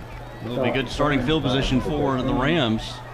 Probably some of the best position they've had here in the second half. These Bulldogs defense has stepped up to the plate, though. 10:37 left to go in the game, and we're on our final line on the drive chart. That's it. What do I do after this? Maybe this can be a 10-minute, 37-second drive. From the 39-yard line, from the Bulldog 39. First and 10 as the DPD, Dog Pound defense, has played outstanding tonight. There is a handoff to McSpetton up the middle. A new quarterback into the game as well. A gain of about 5 for S&S. As coming into the game is Coda Richardson to replace Jake Reynolds at quarterback, as the Rams now trail 33-7 here in the fourth, and what looks to be perhaps a possible victorious homecoming again in 2019. How about that? Hunter Brusso stepping up, making a tackle there again. Third down coming up, third and about 6. Just a handoff there to the running back. I didn't see who that was, but yeah, just a short gain. It'll be a third down and 6, 7. And Rams at this point down 33-7, maybe just trying to still probably want to score here, but they may be raising the white flag here. Third down, taking some time, 15 on the play clock. Richardson will hand off to McSpetton over right tackle, cuts it back to the near side, and he'll be close to a first down and may have it. I think he got it. So that'll keep this drive going. Jackson Adkins making the tackle. And you hear Roger Tidwell, familiar voice of Bulldog Stadium, saying Jackson Adkins made the stop there. And Adkins is another one who's had a great night tonight. And what a great kid Jackson Adkins is. You know, I thought about that last week when that Clark went on that long run and he almost chased him down. Never gave up there on Adkins. Outstanding effort by Adkins a week ago. First and 10. Richardson will hand off to McSpetton. A big hole over right guard, and probably about 6 yards there on first down, as the Rams are getting near the 30, or 20 rather. That's about the 22. About a 5-yard gain. Well, you talk about this defense though, and you know, and some of the people we want to interview, but there's a lot of MVPs on this defense. Talk about Elvington with three interceptions. You talk about Atkins. Elvington's another one that probably should be interviewed after the game. Second down and 5 coming up. Richardson has it go through his legs. He picks it back up and somehow is able to hang on to it, as several Bulldogs were right there in his face as soon as he picked it up. Atkins was one of them. Noah Campbell there as well. Noah Campbell's played well for someone. Yes. There's some kids out here who haven't played recently, and Noah Campbell, Hunter Brusso, 2 of them that didn't play a year ago, having outstanding nights tonight. Third down and 13.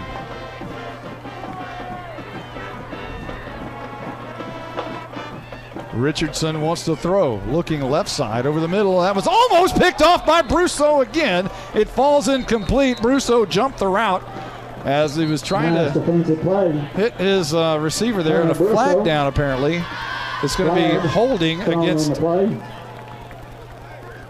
Oh, it's going to be against Wyndon? Okay, Carson Grogan tells us, our spotter tells us that it's going to be a penalty against Wyndon. Pass interference? It's roughing the passer. So bailed him out on third down.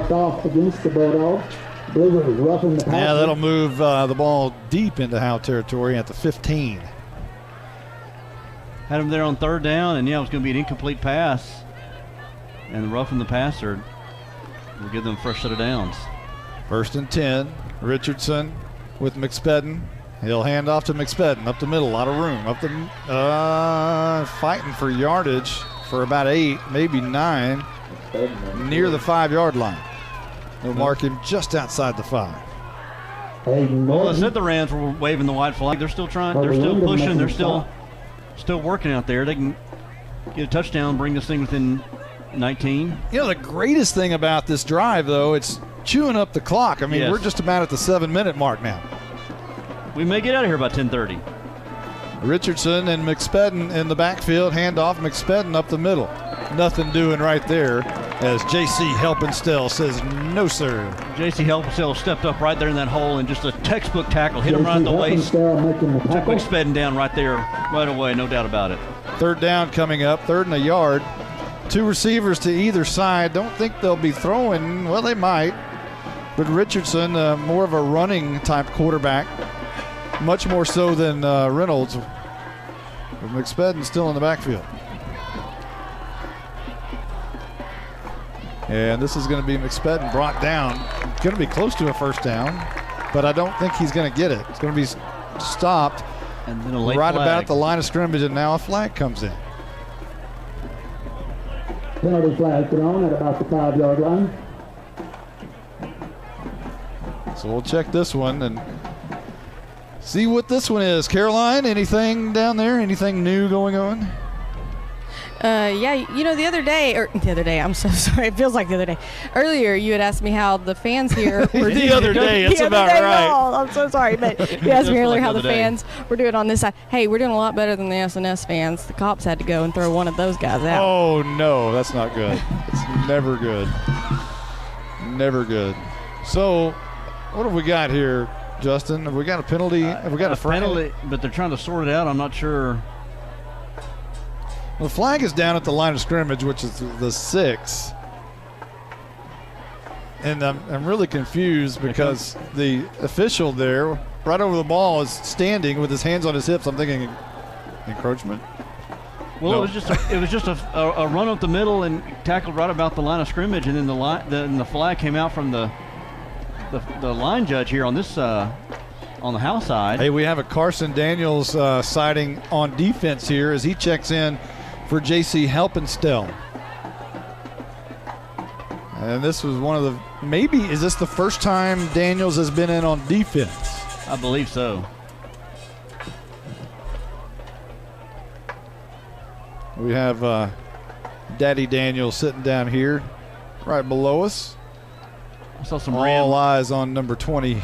Penalty marked off against the Bulldogs. Saw some Ram players starting to clap, so I think it was on the Bulldogs. It is against Howe, so it'll be 1st and goal just inside the 5. Halfway to the goal, we'll take it to the 3. And we have Joey Baggs back in the game.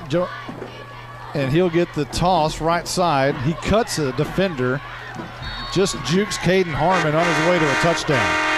3-yard touchdown, and the Bulldog is down at about the 3-yard line. We'll see who that is getting up. They do get up. Aiden Norton.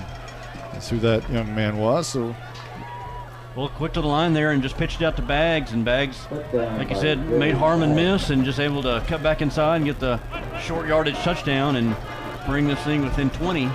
6:15 to go. Still time on the clock. What's the time over there, Justin? 6:15. 6:15. So there's the kick, the female kicker. And that one is good. So 33-14 our new score, 6:15 left to go in the game. We'll be right back right after this timeout.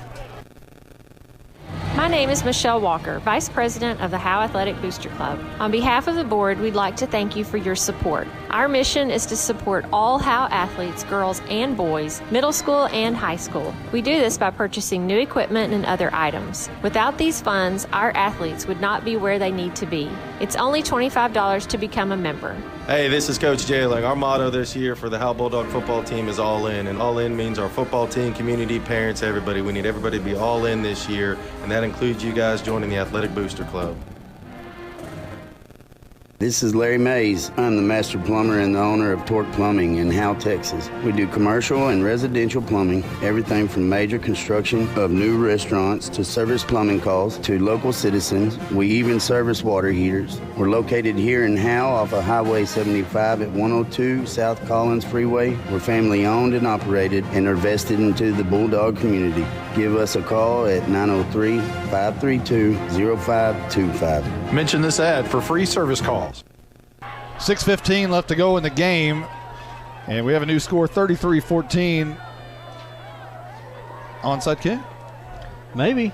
Susie Griffin, the kicker, as they are kind of in the quail onside look, and now Howe's talking about it, and they're making some moves up towards the front. Hunter Brusso now in the middle of the field, and they fake the quail onside, and boy, Susie Griffin really sold it. Yeah. So here we go with the Tech Wave kickoff. She raises her hand. She kicks the ball, middle of the field. Going to be taken. Jalen Thornton coming to the middle of the field. He's got some room. Runs into one of his defenders, trying to outrun every S&S Ram that was hanging on his back, and he makes his way to midfield. Well, Thornton, I think he ran into one of his Bulldog players there, because otherwise it was a big old hole there, and he almost was able to squeeze through the hole there, get it all right up to midfield. Okay, can we channel our inner Dale West right here and take 6 minutes and 13 seconds off the clock on about 12 or 13 or 15 or 17 plays? I bet this time, the coaching staff here at Howe is want to do that. They want to probably get out of here without any more injuries. With Haley on the sidelines, with Waldrop on the sidelines. First and 10, left to right. Logan Elvington at quarterback, senior signal caller. Daniels next to him, and a fumbled snap. And Howe, I think, recovered. Nope, S&S has it at the 49.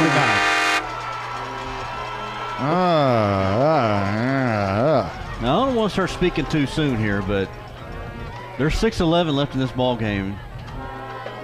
The defense has played pretty well for Howe, but if they were to start, if S&S was to score on this, make it 33-21, all of a sudden things get a little interesting. There's 6:11 left to go in the game, and S&S has the ball right at the 50. But S&S has to score first. And this will be a handoff. Bags, near side, brought down by Colby Lappin and Carson Daniels into the games. Gain of about 3.5, 4 yards. Second down and 6 coming up. Carson Daniels. Lappin, we hadn't called his name very often tonight. Usually not in the starting lineup on defense. A good tackle there for a 3-yard gain. Got the start a week ago, not this week. And a handoff to Bags again, met by Hunter Brusso in the backfield. Tell you what, Brusso's been active. You know, for a kid who didn't play football a year ago, or since middle school, hey, he's strapping it on. You got a couple of those guys out here tonight that have had that hadn't played in a couple of years or since middle school. Third down. Lappin hadn't played, had he? Not since his sophomore year. Yeah. Third down and 6 from the 46. Richardson still in the game at quarterback, drops back 2 steps, 3 steps, looks across the middle, wants to throw, and it's almost intercepted by Elvington for the 4th time tonight. The ball was just a little overthrown, or Elvington would have had that one. And I bet you he wouldn't have got up and thrown the football. I bet he wouldn't have either. Elvington trying to be Ed Reed back there or something, just trying to be a ball hawk and play center field and almost come up with the interception. So 4th down and 6 from the 46. Richardson barking at his slot receivers. Wants it. Gets it. Drops back 3 steps again. Under pressure. Escapes Connor Brusso's sack. And it's going to be intercepted and dropped by Logan Elvington. So he could have had 5 tonight. He's dropped 2 and caught 3. Man, oh man. Actually, I think he could add 6. He had the one over here that he missed too. So, well, the good thing is I'm going to say that he did it on purpose because it was 4th down. He had the wherewithal to drop that pass on purpose. That's what I'm going with. Boy, I tell you what, I think that was Brusso that got some pressure there on the quarterback there when he got ready to throw it, and he was able to avoid the pass rush there and just threw it up for grabs. Yeah, Elvington almost able to come down with that. But good pass rush and good pressure there by the Bulldog defense. 4:47 on the clock left in the game. Howe takes the ball on the game's 33rd possession. And we're just making up room on our charts here. 1st and 10. Elvington in the gun. He's going to hand off to Daniels, who escapes right side. Big hole looking for a block. He's coming near side 40. He's got the 35 and knocked hard out of bounds at the 33-yard line. Obviously, Daniels' best run of the year, and Daddy Daniels is happy down here. Flip-flops and all, he's having a good time. Daniels got that handoff there and broke it to the outside. Only thing he didn't do was he got out of bounds. You need to stay in bounds, keep that clock going. Well, he was hit out of bounds, I believe. 1st and 10. They kept the clock going. Oh, okay, there we go. And this is a handoff again up the middle. That may be Daniels. I think it is. Daniels once again to the 30. For the Bulldogs. Where did I've got a question. Where did the drive begin? Because I failed to mark it down. And I know Blizzard's going, duh. But I didn't. I failed to write mark it down down either. You know what? It was a turnover on down, so what would that have been, the 46? Yeah, because it was Elvington missed the interception. There you go, 46. 2nd down and probably about 7 here as Harmon goes in motion on the jet sweep. He gets the carry, looking on the far side, juking the defender. He's got the 1st down and more. Look out as he's got the 5. It's touchdown time in Texas. A late score for Howe with 3:35 left to go in the game. And the Bulldogs extend their lead 39-14, awaiting a 2-point conversion. Jet sweep from the right to the left, and he got some blocks ahead. Some poor tackling there by the Rams, and able to just walk in the end zone for the touchdown. And that may be the dagger for the Bulldogs. I've got 3 plays and 54 yards. And a 30-yard touchdown by Harmons. What did I show? We'll see. They're going for 2 again. So 39-14 and whistles before the 2-point conversion. Let's go ahead and update the scoreboard for you. So it's 39. Got to get to 41, right? Yeah. You got to put 40. I mean, that's an extra Red Bull. That'll be extra pickle. Extra pickle and Red Bull after the game. So Caroline, our Night Furniture sideline reporter, will probably, it's a late night, I know. Yeah. And they're going to have to go through all of their talks and all of that. So it'll be a while before she can actually talk to Colby Wyndon or Logan Elvington. Leighton Elvington, sorry. But I guess you could talk to Logan if he was here. Yeah. Or Landry. Low snap. Elvington on the 2-point conversion throws it in the end zone, and it is incomplete. Looking for Colby Wyndon. Looked like he caught it for a moment, but it hit the turf. So that is the end of that drive. 39-14. We'll take a quick timeout. We'll be right back right after this. Old Man in the Coffee Shop, Baker AC and Heating ad. Well, why did they name it Summit? That's a community it's in. No, it's not. Yeah, Summit Community, right? No. Well, Summit Hill was over here, east of town. As you're going out 902, you go around the S-curve, and you're straighten out to go towards Tom Bean. That hedgerow that runs up through there, that across that field and all, the last house set right there just past that hedgerow And y'all got you a new car over there? Pete G lives there. Sometimes we get turned up at the coffee shop, but at Baker AC and Heating, we want to make sure your heat gets turned up or your AC gets turned down. Celebrating 50 years in business with all of our friends, not just the ones at the coffee shop. Still located on Highway 5. Come by and see us. Oh, what time is it? 10:30. Oh, yeah. Past my bedtime. Yeah. So here's Flores on the Tech Wave kickoff. Low line drive kick right up the middle. Going to be taken by Bags. Nope. Feligi. And he'll go up the far sideline. Feligi. That's how you pronounce it. He's got some room on the far side. Pushed out of bounds by Wyndon in Howe territory inside the 40. Good return again by Feligi. Knocked out of bounds by Kobe Wyndham, number 17. So our 34th drive of the night, Justin, if you're counting. You're making room on there, you said? We're in extra innings. 3:22 on the clock to start this drive, and it will begin at the 42-yard line and a timeout. Are you kidding me? A timeout's been called. Coach Jay. He's in the lead.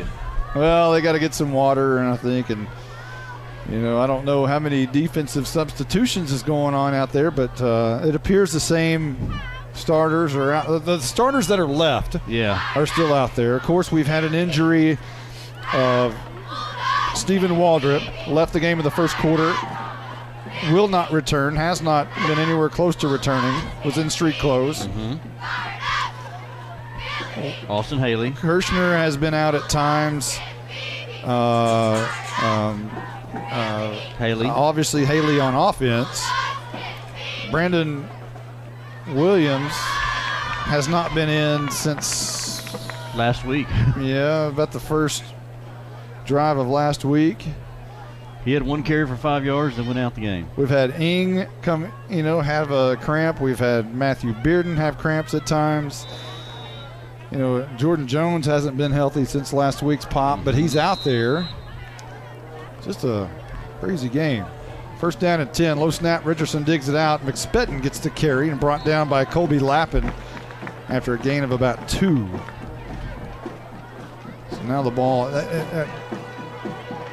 You know what I love about victories at Bulldog Stadium is the victory light. You get to turn on that light. Yeah. Now you said last week if we won, Carson was gonna. I think You can let him Why not? Turn it Why on? not? Let him turn it on. We've got an app. We got an app for that. Yes. His initiation here. Second down and 8 at the 40. Shotgun. This is Bags trying to hit the right side. Driven out of bounds by Harmon after a gain of 2. That stops the clock. Unfortunately, I think maybe they'll keep it running. 2:36 right now on the clock. It's going to be third down. Trying to break it to the outside there, Bags. And unfortunately not able to keep him in bounds. But or maybe he was in bounds. That clock is still going. Yeah, he was in bounds, right? He was in bounds. I totally saw it. The whistle blew before he went out. Third down and 6 as the coaches probably have agreed, just, hey, let this thing run. Richardson in the gun. Bags on the backfield. Low snap. Bags has it. Coming near side. Noah Campbell with a great tackle right at the line of scrimmage. Campbell gets up. Doesn't say anything. Goes back to the huddle. Perfectly executed. Yeah, great. Fourth down. Great tackle by him. Great brought him down there. Right there at the line of scrimmage, and the clock continues to tick. And Bulldogs get ready for, was it Bells next week? Bells next week, yeah. You got to make sure you got your quarterback. Bells likes to, I don't know what the score is tonight with the Panthers, but you know what they do. Their head coach is Dale West. He was here. They love to run the football. Here's McSpetton trying to get outside, not going to get enough for the first down, so it's a turnover on downs. And we're at 1:25. Yeah, that offense over at Bells will be going from the spread it out last year that they ran to a slot T type of offense this year. Completely different. And Mike Zagleski gives a couple of taps on the helmet to Carson Daniels. Says, good job, young man. You can tell what he's saying. Still, Daddy Daniels down here has got to be proud. Got his own personal seat there with the name on the back of it. Yeah. Looking sharp. First down and 10, left to right. This one trying to kill it. Trying to put this one in the books. Harmon and Elvington and Carson Daniels playing both sides of the ball tonight. We've got a minute 25 on the clock. Elvington in the gun with Daniels just to his right. 6 on the play clock. Got to snap it. Let's snap it. Let's snap this sucker. Snap it. Get home before 11. Penalty. Delay a game. Back it up 5 yards. We have a penalty flag. Hey, next door, the clock operators are next door. They should have just bumped it on up, put another 20, like they do for Tom Brady. If he looks to the press box and gives a little signal, they put another 25 seconds on the clock. Well, you tell that official, I think that the head referee is ready to go too. He kind of turned around very slowly, kind of put his arms It was up. like, really, guys? Snap it. All right. Delay a game. And now we'll get a knee. So Elvington Blizzard, quarterback. Don't forget to mark down that 4-yard loss there on the knee down. That's what I hate. That's the only thing I hate about the shotgun victory formation is quarterback ends up losing about 8 or 12 yards on the drive trying to just kill the clock. 39-14 Bulldogs are going to win tonight. And how this Bulldog team needed a win. Had lost 8 in a row coming into tonight. Oh, man. It's almost been a year since they won, if you think about it. Almost. And there's another knee. Once again, Elvington takes a knee. 43 seconds on the clock. One more snap should do it if you play it right, and they should. There's 35 on the play clock. There's a 1 second difference in the play clock and the game clock. You got to snap it with 1 second. No, you don't. You just knee it right there. You're done. I think everybody knows this is done. How your Bulldogs have snapped an 8-game losing streak and are on the board in the win column for the first time in 2019. It's been a long wait, but it's been worth it. And it's been a lot of fun tonight with a 39-14 win here at Bulldog Stadium. Homecoming, Jaron Ing is your king, and Allie Harvey is your queen. And we are going to turn on the victory light. Carson Grogan, you get the honors. Just hit that button right there. And downtown, the victory light is on.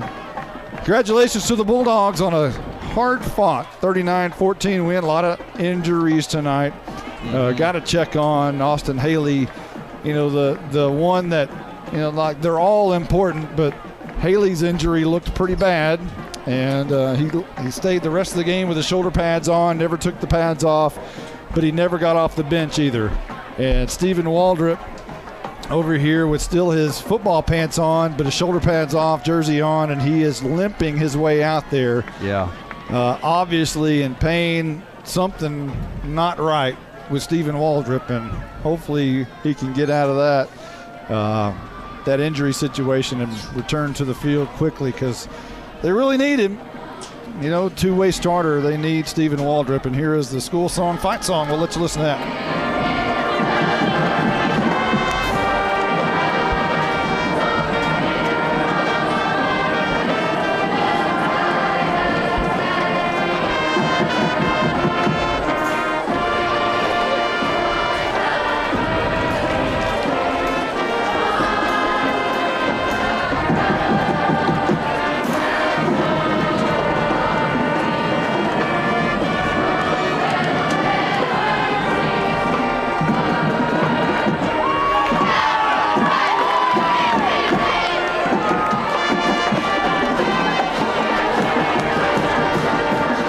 Dueling bands there. Wow.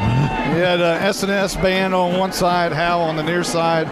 Fight song going. The players are going to talk. Coach Jay and you know, rough things happened tonight as far as injuries are concerned. As we'll turn this thing to the big F for final. And the victory light is on downtown. And we'll try to get our Night Furniture sideline reporter, Caroline Slauson, to talk to Colby Wyndon and perhaps Clayton Elvington. Yeah, those would be two good ones. A lot of claps. Coach Jay saying his thing over there, talking to the troops. And maybe Coach Jay will have a couple of words with us as well. We'll stay as long as we can to get these interviews in for you. You know, we don't talk to the players and coaches after losses. So when we get an opportunity to do this, when they're in good moods, maybe we'll take that chance. So we'll try to take that chance tonight. Caroline, what's your thoughts on tonight? Overall, good night down there? It was a great night. It was a great night, even though it dragged on forever. So much fun. It was great to be back here at Bulldog Stadium. It was funny. Coach Simmons just made a joke. He goes, "We're serving eggs and grits over at the concession stand." By the way, we got to give props to the. Hey, did you give your nachos review? Oh, not well. I mean, obviously, there's top notch here, top notch. But Ponder's FFA really good. does the nachos over there. Tell us about Ponder. What? Ponder. I don't even remember who he played last week. Was it Ponder? Yeah. Ponder. Yeah. You're those good. were pretty You're good. Those were pretty good. You got Bills next week. See how Bills not. They better step up. So, yeah, big props to the Howe FFA doing the concessions over there. Howe Athletic Booster Club has put together a program, and I know it's 94 pages because the wife worked on it for about what seemed like 6 months every night at the dining room table. So if you get a chance to buy a program, please do so. There's a lot of work to put into that, and it obviously is for a good cause, benefiting the Howe Athletic Booster Club. So the Bulldogs are still talking. Coach Jay is down there visiting with his troops, and a lot of smiles down there. It's got to feel good to get that monkey off your back, having lost 8 straight. It's a good feeling, especially on homecoming. Yeah. Everybody's happy. Yeah. Everybody leaves the place with a smile. It's a good time to be a Bulldog. Always good to get one on homecoming in front of the big crowd. A crowd that kind of stayed around here for quite a bit. There's quite a bit of people who hung around. So now might be the time for Caroline to run out there and try to catch Colby Wyndon, Leighton Elvington. I see Colby on the far side. And Coach Jay, if you can grab him. He had to run. Yeah, Colby is making a beeline. She's almost got him. There we go. Whenever you're ready.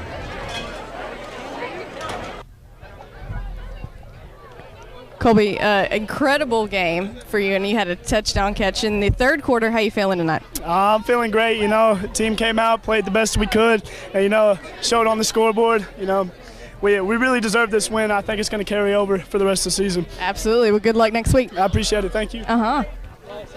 All right, now she's on her way to try to find either Coach Jay or Leighton Elvington. Leighton with an outstanding defensive game, multiple picks.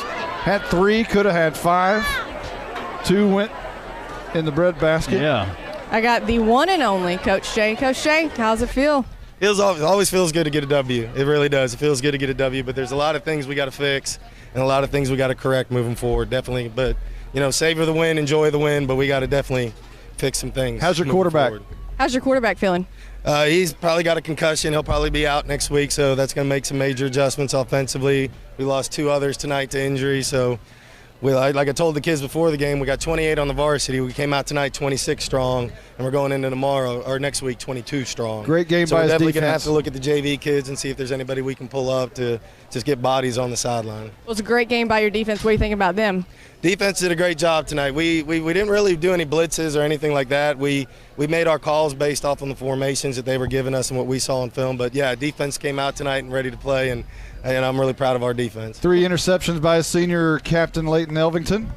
Yes, 3 interceptions by Leighton Elvington. He had an incredible game. What do you think of old Leighton Elvington? Like I said in the coaches show 2 weeks ago, Leighton has become a true leader on this team. Taking the role as the backup quarterback to start the season. He came in tonight and led our offense when the time mattered. I can't say how proud I am of Leighton Elvington. He played a great game. 3 interceptions, should have had 5. I was teasing him that I would have had 5. But he made a great comment on the last one. He said, "Coach, I dropped it because we needed the field position." That's exactly what we were saying up there. That's exactly. Well, good game, Coach Jay, and good luck next week. Thank you. Thank you very much. Of course. And, all right. Anybody? How are you? I'm looking for Mr. Elvington. I had eyes on him. Let's see. And now he is gone. Looking for the big Elvington. Maybe that'll point me to him. Oh, no. Right, on the there track? It is. You see him? No. All right.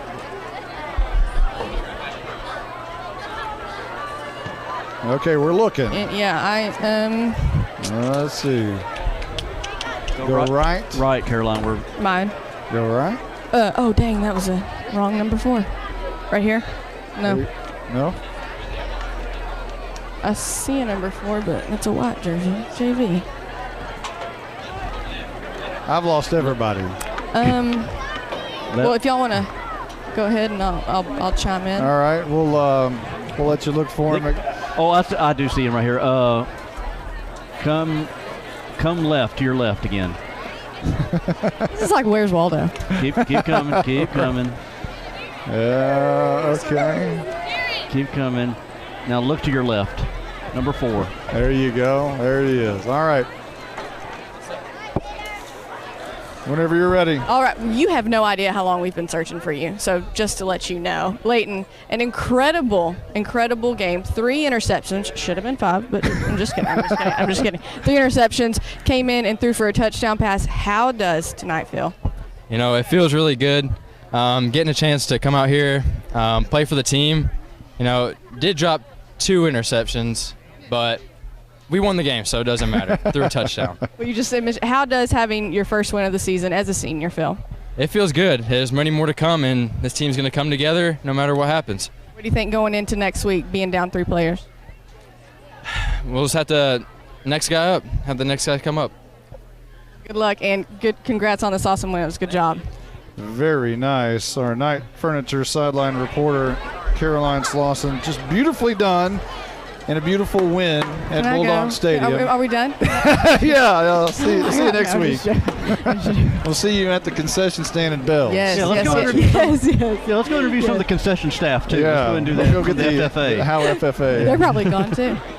Hey, Justin, let's recap this one real quick and get out of here. I don't know if the Blizzard's going to do some stats tonight. If he wants to, we'll do that. That pin's probably smoking up there. Yeah. So it's been one of those. Oh, there I see the Blizzard. He's moving tables. He's done with stats. So let's recap real quickly if we can. It's 10:45. Okay, so I'll try to make this one quick. So Howe took the ball. Howe won the toss and wanted to take the ball on the kickoff. They fumbled the kickoff and gave it to S&S, who returned it 2 plays and 18 yards to get on the scoreboard first tonight, and we thought, what is going on? It's 7-0 S&S at the 11:15 mark in the first quarter. It was a Reynolds to Jackson touchdown pass of 18 yards. Howe took the ball back and then gave it to actually 1 play, 45 yards. It was a Haley to Thornton touchdown pass, tied the game 7-7, 7:05 on the clock. And then Leighton Elvington showed up on defense, picked one out of the sky for his first of 3 interceptions on the night, which gave Howe the ball back, but Howe had to punt. Don't worry, because when Howe punted it back to S&S, Elvington just took it away again. Another interception. Back-to-back possessions by S&S ended up in back-to-back interceptions by Elvington. Howe punted. S&S took the ball back, punted again, gave it to Howe. Howe scored on a 21-yard touchdown from Austin Haley to Thornton, the second connection of that type this evening. 3 plays, 42 yards on the drive, gave Howe a 13-7 lead with 3:36 left to go in the very long first quarter. S&S took the ball, punted again, back to Howe, and Howe drove 10 plays all the way down the field to the 5-yard line, and Haley threw his first interception of the night. Howe was knocking on the door, could have put points on the board there in the first quarter, early part of the second quarter actually. But then S&S took the ball and they went 7 plays and fumbled. And then Howe took the ball and punted it away, but however, that ball was fumbled and Jordan Jones got on it for the fumble recovery. Howe took the ball at the 19. First play, Haley was intercepted, all like going in the end zone with great field position at the SNS 19, but was picked off his second of the night. SNS with 7:18 took the ball. They punted one more time. Gave it over to Howe. Howe threw another interception, Haley's third of the night, before being really hit hard and knocked out of this football game, and probably maybe knocked out of next week. We hope not. But SNS took the ball back and punted again, gave it back to Howe. Back to SNS, another punt, gave it back to Howe. A Harmon fumble, back to SNS, a punt, back to Howe, a punt, back to SNS, another interception by Elvington, back to Howe. 2 plays, 79 yards and a touchdown, 68 yards from Haley to Wyndon. And it was a 10-yard pass and about a 58-yard run by Wyndon as he was shot out of a cannon and had a great angle to get in the end zone to give Howe a 21-7 lead with 7:02 left to go in the third quarter. And then a turnover on downs by SNS, a fumble by Howe, and then SNS punted, and then Howe took it they went 7 plays, 77 yards, and Leighton Elvington not only picked off 3 passes, but he threw a strike cannon, 33 yards to Jordan Jones for a touchdown. 27-7, that was after Haley was knocked out of the game, and Howe led by that score with 11-11 left to go. So then SNS gets the ball and throws a pick. Hunter Brusso takes it all the way to the house, and that gives Howe the advantage of 33-7 with 11:01 left to go in the game. SNS takes it, and they score. Go 8 plays and 60 yards. They punch it in on a 3-yard touchdown by Baggs to make it 33-13 with 6:15 left. Howe took it, fumbled the snap, gave it back to SNS with 6:11 left to go in the game, turned it over on downs, gave it to Howe, and then a 30-yard touchdown by Harmon ups the advantage on a 3-play, 54-yard drive, 39-14, which became our final score of the night. And what a long night it is, and we all going to sleep good tonight. So why don't we turn it over to the Blizzard as he's just about done. We'll recap the stats for you real quick and take it over, Blizzard.